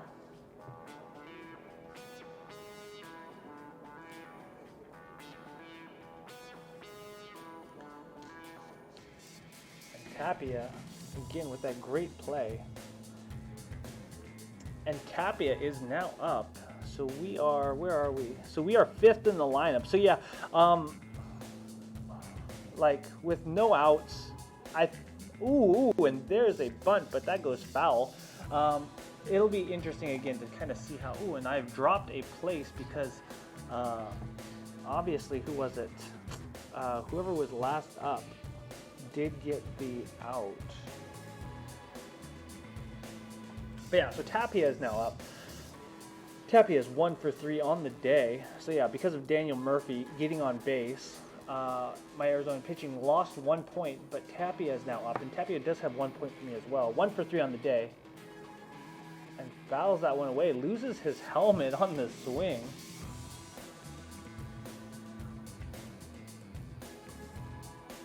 And so yeah, so if we are at Murphy, so Tapia. So we have to go through McMahon, Walters, Hampson, Gonzalez, or not Gonzalez, but Tinoco. So 1, 2, 3, 4. So we have to go through 4 batters before we get Blackman back up on the board to try to set up a diagonal. But I don't remember, I think Marte won't be able to get back on base either. So unless Marte gets up, we're not going to get any diagonal bingos at all today. So, I mean, I think we're going to be relegated. I think by the end of the game, providing the score stays the same, we'll probably end up dropping down to maybe 20th, and that's going to be where we finish, just because we can't get bingos. Like, again, and this is talking about the offensive production. Like, Marte, and Tapia goes down swinging. Wow. So that's strike 3. So Tapia now has 0. Now my pitching has gone back up to 22, but as you can see, again, I've dropped down from 9th to 11th place. So this is what I'm talking about. So Tapia, who was going to potentially maybe set up a bingo in the long run, now has 0 points, and I am out of points there. So Mick Mahone is up, and again, like you're kind of at the will of what happens for. Ooh, and there's a drive to the gap in left center field, and that'll be good for a single. But Murphy makes it to third, so the tying run is at third, and the go-ahead run is now on first for Colorado, and we might actually have a baseball game happening right now. Andrew Chapman, who came in with a 3.8 ERA, is now very, very much struggling to keep this game intact, and hopefully cannot allow runs scored. But we will have to see here. So this is, again, this is a very interesting position that everybody is in right now. All right. So, oh my God. So Chaffin, come on. Boom! Strike 1. Inside and tight sinker. And Chaffin. 0-1. 1 away. So Chaffin actually does have a lot of work right now. Tony Walters is up. 1 for 2 on the day, a 282 average, and I don't have him on my board. So this is where, for me, I just need solid pitching. We have a new leader right now with Pacific, who only has 2 bingos. So again, it's unfortunate that I have all these pitching points, but because of the rest of the offensive production from both teams, or lack thereof, I will not be able to actually capitalize on any bingos. Which it is what it is, I guess. Walters swings for it. 1 and 2. Walters, Abumasio first. Walters, there we go, but cannot get points. Zeno does not have a lot of players. It's really frustrating when you see people missing just because they randomly picked a good board. And Walters drives it to right field, and 1 run will score, and that is going to be a tie game now. So Colorado in the top of the 8th ties the game 2-2 with 1 away, and Chaffin has got to be sweating now. So Walters, again, so I'm 11th place right now with a score of 45.5 points. So my pitching score is going to go down even more after that. There we go. So now I am now 35.5 points because my pitching score has dropped significantly because of the scored run. Dang it. Okay, so now, oh, they are already pulling Chaffin. Look at that. So Chaffin is out. He is now done. And we are going to be bringing in a new pitcher. Oh my gosh. Okay, so I believe Garrett Hampson will be up, then Gonzalez. So we will actually be able to see, providing Hampson doesn't strike out, or at least, I don't know. So there's 1 away, runners on first and second. Gonzalez is up, or Hampson is up, and then Gonzalez. And Gonzalez, the reality is Gonzalez will be an easy out. So you have to think of it as 2 away. So if Hampson just gets a base hit, then we will see Blackman with the bases loaded. And Blackman, oh man, here's the thing. So if we load the bases, the pitching is going to go down, and then Blackman brings everybody home with a grand slam. Colorado will go up significantly, and my Arizona pitching score will go down significantly, but it will set us up for a potential bingo. But again, I don't know if that would be where we are, because I think I don't know where we're in the lineup, because I think we just had Peralta, so we'd be 5th. So we'd have to the Diamondbacks would have to really cycle through the lineup to get back through Marte, and then Marte would have to do something special too. It's honestly like it's too much. There's too much stuff going that would have to happen for us to actually like Again, at the end of the day, I think where we are in terms of our positioning, like I don't think we'll do much better. Yeah. So they do have a new pitcher. So Yohan Lopez. He's appeared in 55 games this year, but only has a 1-5 record and a 2.76 ERA. 34 strikeouts on the year. So, again, I am 11th, and first place is back up to Colorado's pitching. And I guess they might have, so they're now at 4 bingos. So yeah, Walters, again, Walters and Murphy. So it's interesting, when you look at a lot of the middle of these, the middle of the lineup, that's where you're going to get a lot of surprises when it comes to the baseball scores. Because a lot of these guys, like I was looking at their batting average, and it wasn't overly impressive, but they're still able to come through. And you have to think of beyond that first, one player. If a pitcher has an off day, or even if a batter has an off day, it's going to depend kind of what happens. But Lopez showing he's got the heat with a 97-mile-an-hour fastball, good for strike one. So the count is 1-1. Now again, there's only one away. Now, if we don't see, here's the thing though, if we don't see Blackman up this inning, we will see him up in the next inning. But it looks like we could be going to extra innings, depending on what Arizona is able to do right now. Boom, strike two. So that's actually a great difference. So he throws a 97-mile-an-hour fastball and then throws an 83-mile-an-hour slider and gets Alonso to swing for it. Now Alonso only has a 202 batting average. But Lopez knows that he has to get this out of this inning. Ooh, and there's another slider, but that one's in the dirt. And again, you have to be careful because runners on first and second. The go-ahead run is on second in scoring position. You have to be careful with those wild pitches because if that runner makes it to third, puts it in a dangerous position. So you need a pitcher in this situation. You need a pitcher who has a lot of control of their pitches. And it's depending on where you are in your bullpen. It's risky to have. Ooh, and there's an easy catch by Lopez to the second, to first, 2 away, boom, boom, boom. And that ends the inning right there. So a great play by Lopez to get the double play. And so gets out of the inning. That one was close, but just there. Great play. So after that, let's see what the board says and kind of where we are at. Now again, we are 11th place with 38.5 points now. And again, like I mentioned before, I don't see a lot of movement happening.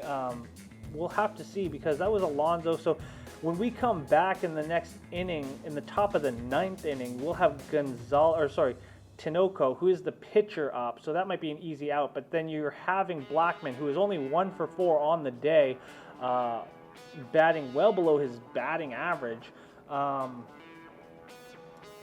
Yeah, it would be nice if Blackman could do something in regards to my board, but then I don't know again if Marte will be able to come up.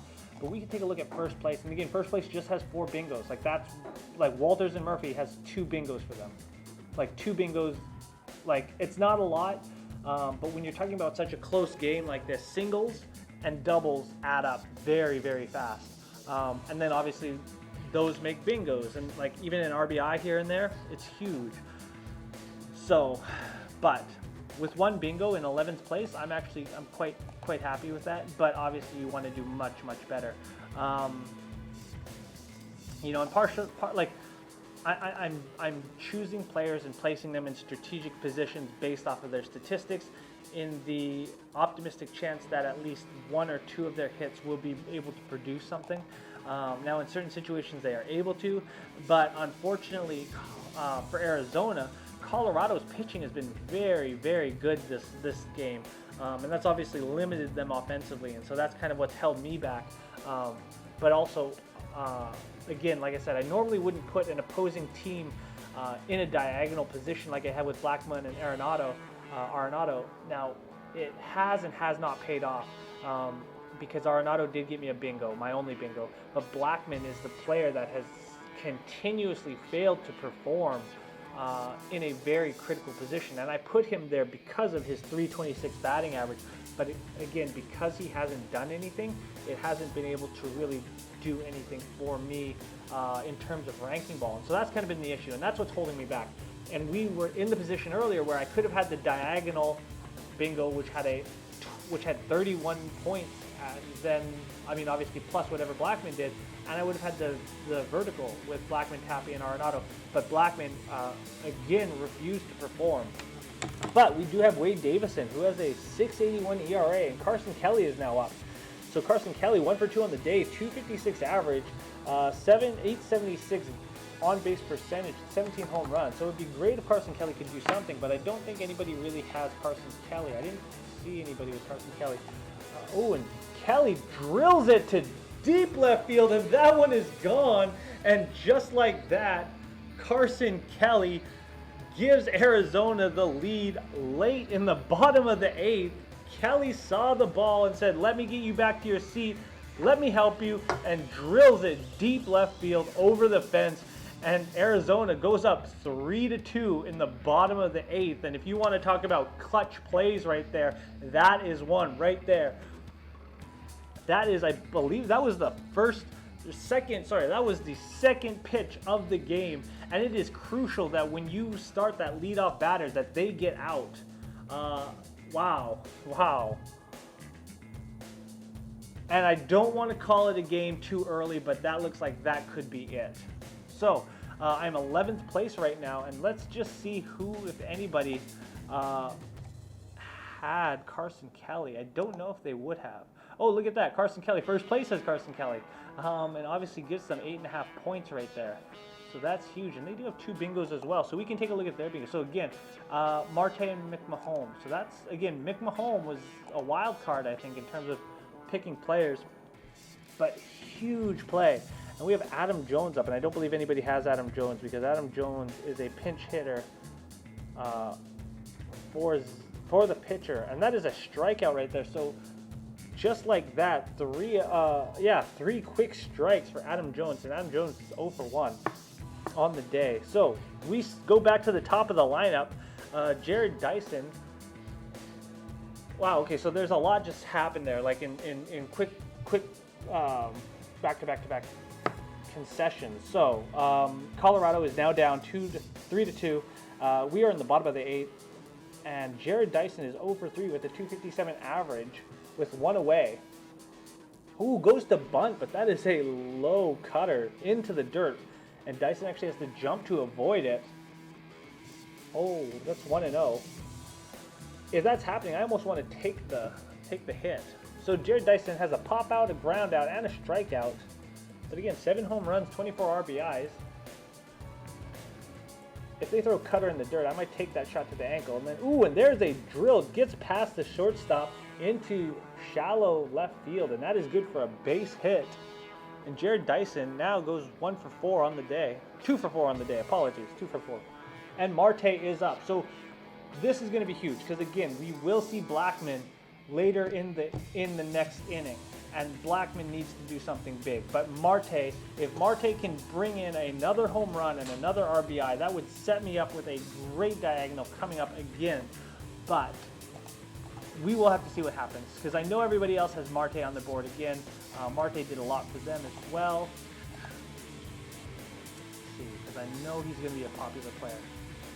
Let me check the runner at first.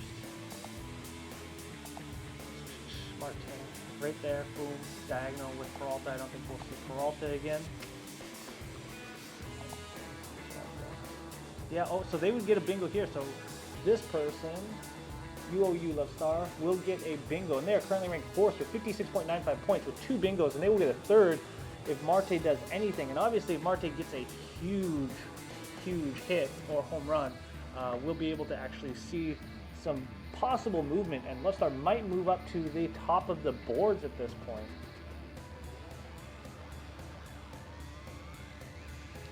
Man, okay, so Marte, come on. And second pickoff attempt. So Dyson is on first. Arizona is up 3-2 in the bottom of the 8th. There's one away. Martell is 1 for 2 on the day with a 321 average, 26 home runs, one of which was hit in the last, I believe, 2 innings ago. Was it the 5th or the 6th inning? It was the 6th inning. 6th inning. Yeah, bottom of the 6th that Marte sent it deep.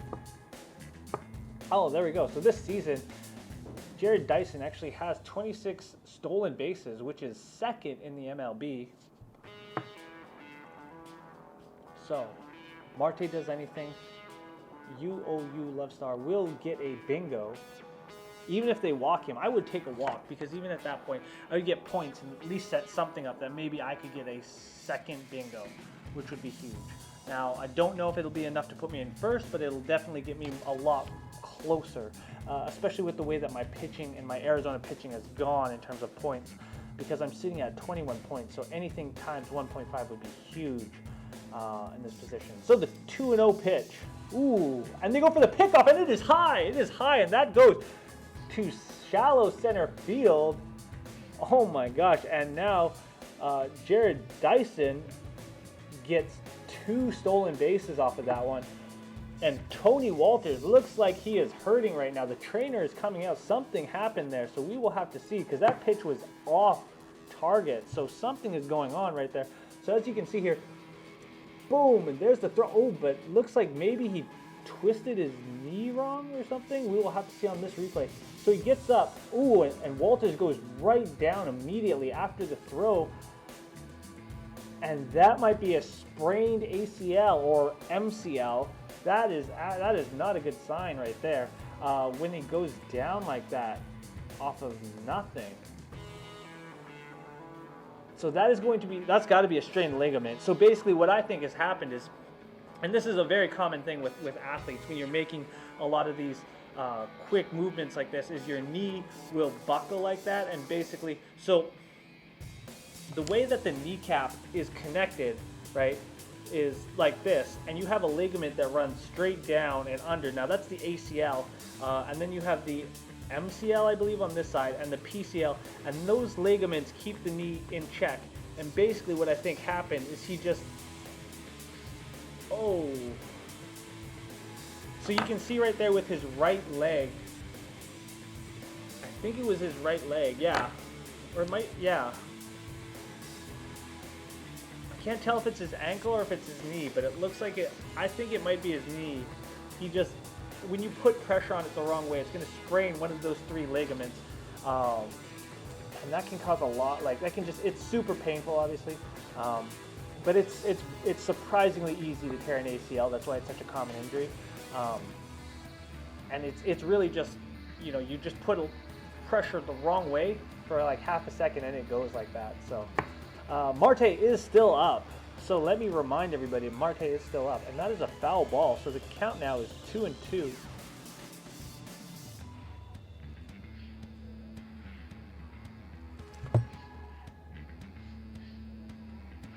Forgot we have a lot happens just so fast like this, and so again, Marte will get a bingo for UOU Love Star. That's not good. 2-2 pitch coming up. 2-2. Ooh, and Wade Davis gets the strikeout on Marte, and that is not good for UOU Love Star. But more importantly, that's not good for me. So now I lose another point, and that diagonal, I can forget about it with Blackmon. So that is a complete waste. So again, I don't think I'm going to get another bingo for the rest of the day based off of the game and providing everything. So there's 2 away. Eduardo Escobar is 0 for 3 on the day with a 271 average. So he did something cool, but I don't expect him to, because he's not been great with a fly out, a ground out, and a line out. So 271 average and has not performed at all today. I don't expect him to either. Low breaking ball, low and outside, ball 1. So 2 away.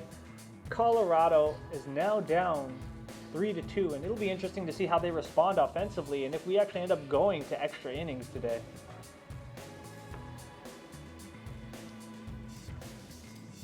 Ooh, in the dirt.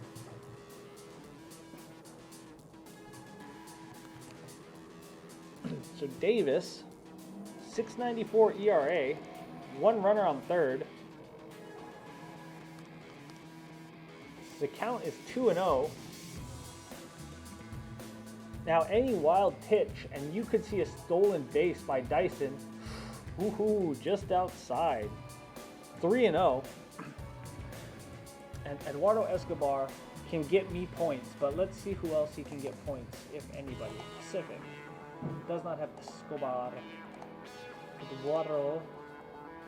I don't know if I'm even saying that right. Ooh, okay. Escobar thought that was a ball, but that was a strike. So 3-1. Okay. Pop.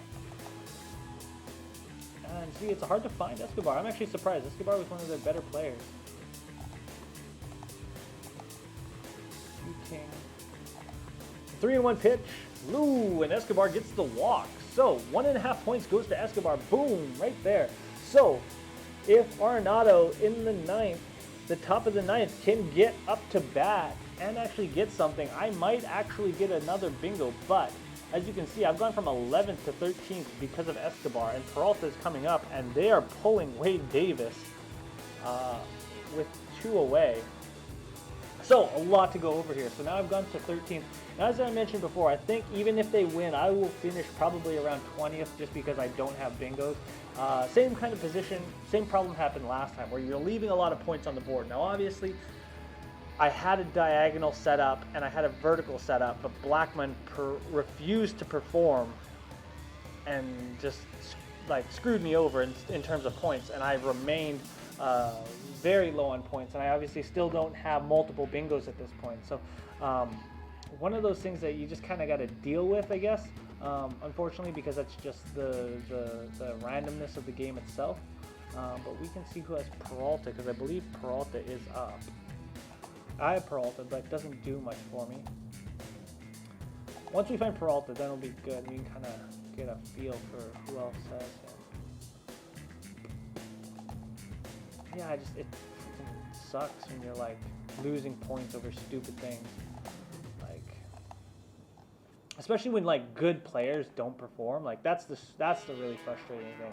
Like, who was it? I had 2 players in my last game, like when we were talking about leaving points on the board in critical positions, which is my diagonal. So they were on the right hand side in the top and bottom like corner pieces, and they both went. One went 0-for-4 and the other went 0-for-5, and they have batting averages of over 3. I think it was over 310 for both of them. One was 304 and the other was like 327, and they went 0-for-4, 0-for-5, and it's just like, what can I do at that point? Like, there's really nothing I can do. And it's just, you know, sometimes, like, Mike Trout went on a 0-11 thing, right? So, I mean, if you pick Trout, actually, I think Trout was one of the guys I did pick. And then it just sucks, right? Because you expect these players to perform, and then when they don't, especially when you're talking about fantasy, like, that's a huge problem. So, Walters, Peralta, nope. Hard to find Peralta. Very hard to find Peralta. Nobody wants to use Peralta. Fair enough. Well, I have him on my board, so we're just going to watch my board then. So, Jake McGee is up with a 3.86 ERA, the left-handed pitcher. So we will see. There's 2 away. Arizona is up 3-2. Runners in scoring position on third. There's 2 away, as I mentioned before. And there is a line drive down the right baseline, and Arizona will score again. And they had shifted their defense over, and another run will score. So Arizona will go up 5-2 in the bottom of the 8th, and that could be the game, ladies and gentlemen. That could be the game. So Escobar, no, that was not Escobar. That was Peralta with a huge hit, 2 RBIs, and a triple. Wow. Okay, so Peralta performing today. Now I am 13th with 46, and now I've gone up to 10th with a score of 53 points now. And Escobar got me another point because he did score. So if Arenado comes in and does something special, that would be great. But I believe we have Walker, then Lopez, and then Ahmed. So even if Nick Ahmed comes in and gets, hey, if Nick Ahmed comes in, well, with 2 away, I don't know if we'll actually get to see Ahmed because we have 2 batters to go through. But if Nick Ahmed does come in and actually gets like a good hit, maybe we could actually get a bingo right there. And so again, we are in 10th place though. So I don't see us doing any better than 10th if I'm being honest, just because we don't have bingos. So that's just the reality of the situation. You can see there's going to be a huge bingo here after that 9th inning. So that could change the score with a score of 70. That's impressive. 2 bingos too, off a very limited board. And I honestly hate seeing that. That really frustrates me. So Christian Walker's 0 for 3 on the day. A line out, a ground out, and a pop out. 257 average, 22 home runs, 56 RBIs. Is now 1-1 in the count with 2 away. And Jake McGee, that is a tough situation to come into. First pitcher with 2 away, and you triples and allows 2 RBIs. And there's a ground. Oh, and that is an error. Drops the ball, gets the throw to first in time still, and there's now 2 away. Or is that 3 away? Sorry, that is 3 away. Boom. Boom. So that is a great inning by Arizona to reassert its dominance. And we go to the top of the 9th, and this looks like it could be the last inning. As before this inning started, we actually were tied. It was a tie game, and then the floodgates open. So we will actually get to see Blackman, I believe, coming up this inning, because I think we are going to face Desmond, the left fielder, in the bottom of the lineup, and then it'll go right back up to Blackman. So I am currently 10th place now as a result. But Blackman, so here's the thing, now Blackman doesn't do anything for us. So we actually need Arenado. So we will have to go Blackman, Story, Arenado, and hope that somebody gets on base, and then Arenado can bring everybody home, and that would at least give us 1 diagonal. If you want to win this game, you need diagonals. That's just how it is. Because of the 1.5. Now I'm 17 points back. Sorry, 17 points back. But I think I can make that up with a solid diagonal. The problem is, if Arizona's pitching does anything good here, you'll see that first place will get another diagonal, and that'll be a huge one with Carson Kelly at 6.5 points and David Peralta at 6 points. So that will be a tough win. I think Apollo Lick has this one wrapped up, because as you can see, they are up 3 points over Pacific, and Pacific is kind of out of luck. I mean, if Trevor Story does something, maybe Arizona's pitching gets them something else as well, but I don't think that they will be able to catch up to Apollo Lick. So it looks like Apollo Lick will get the win for our ranking ball, but again, a lot can happen in 1 inning. So who knows? I mean, Arizona's pitching could completely collapse, and Colorado could go up and win this game still. So let's not rule that out, because that is the reality of baseball, because baseball is baseball. So let's just see. This is going to be exciting. This is going to be a great last inning, if it is the last inning. Again, I am very optimistic for Arenado to come up and get on base and maybe try to tie this game up and we go to extra innings. That would be cool too. Yeah, I would be okay with that. Boom! And the first pitch is fouled away. So again, Ian Desmond, this is his first at-bat, 260 average, 14 home runs on the year, facing Archie Bradley, who has a 3.95 ERA. The right-hander, the 0-1 pitch, swing, fastball, low and inside, 0-2. So again, if Bradley gets a strikeout here,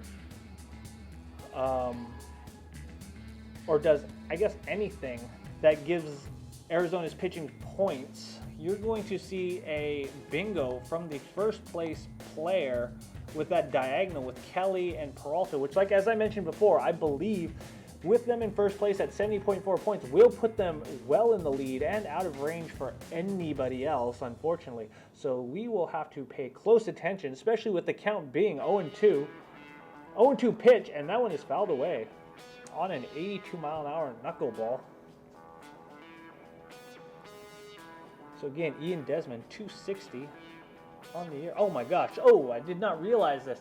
Not only will they get the diagonal, but they will get a vertical with Jared Dyson and Tony Walters.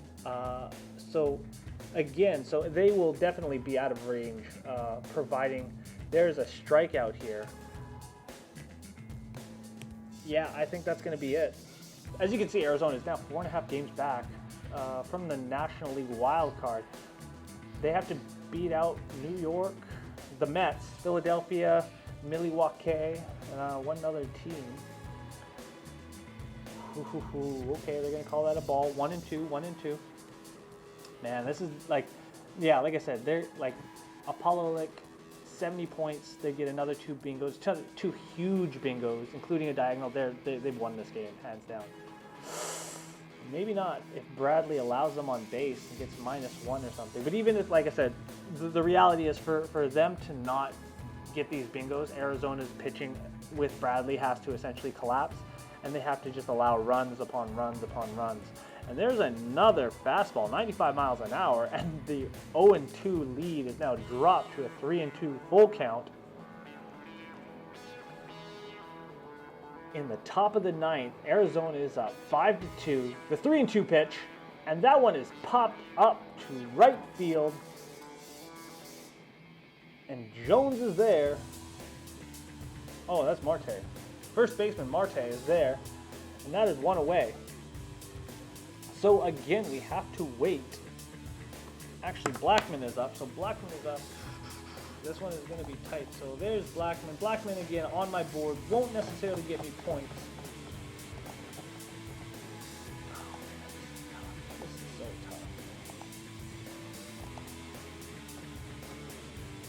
tough. It's tough because, like I said, you want players to do good things on your board, obviously, but then strategically you need them to do it in the correct order. Where I needed Blackman to do something earlier, I could care less at this point if he does anything. But that being said, to prevent the potential of Apollo like getting 2 very, very significant bingos and essentially taking this game in the top of the ninth, it would be great if Blackman could get a home run here.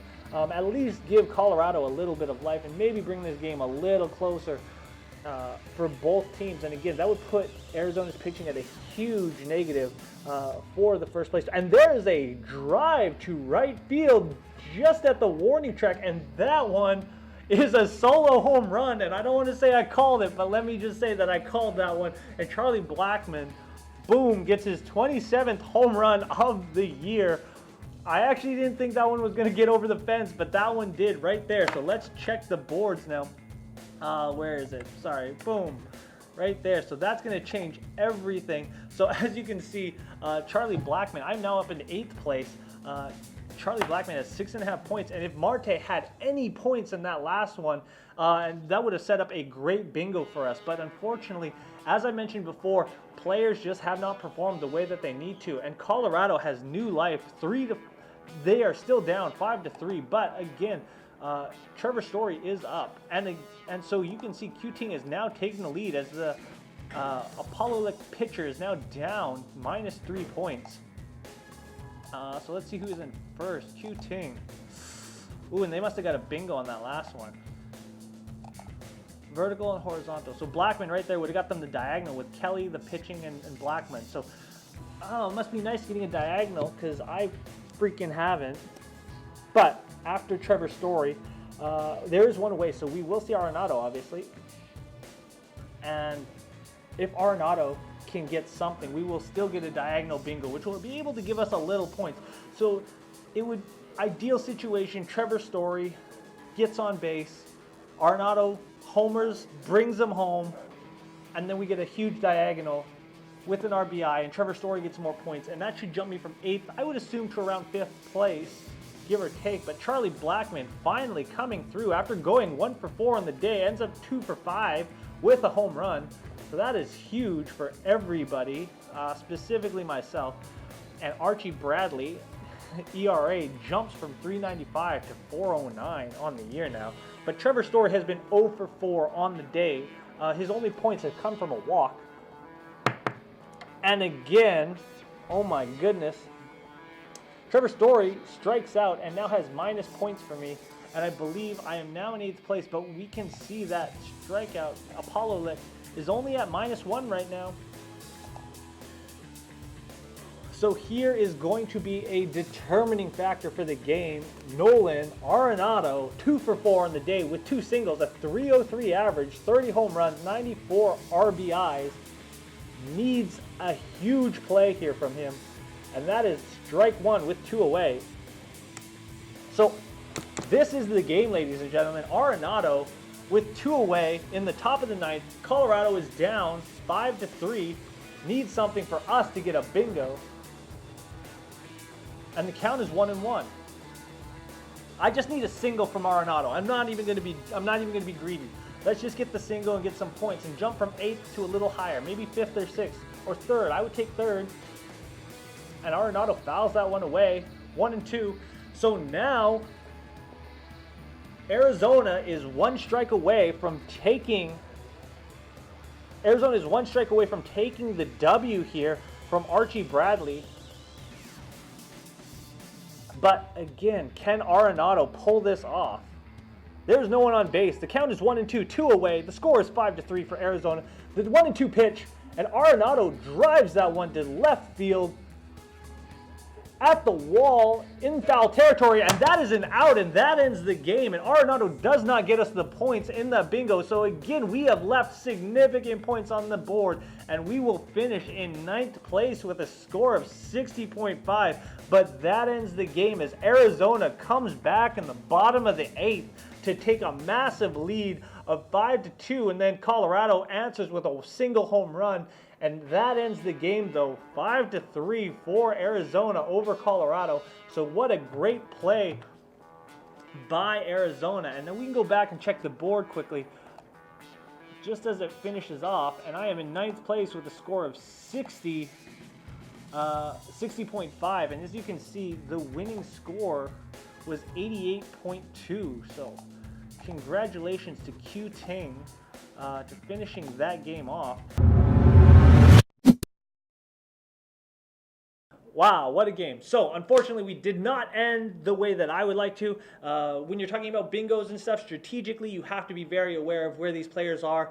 For a second game in a row now, I have actually left too many points on the board because the strategic positioning of my players just hasn't aligned up, and I'm not getting enough bingos. Whereas other games I've won, I've had 7, 8, even 9 bingos in a single game, just because I've lined them up appropriately. Whereas here, I'm relying on players to get big hits, and they just haven't. So, I mean, can you imagine if when I had the diagonal and I had the vertical lined up, if Blackman had hit a home run then, this game would have been significantly different than how it played out. So, you know, the human factor in there does play a very large element, obviously, so you can't specifically rely on the numbers alone.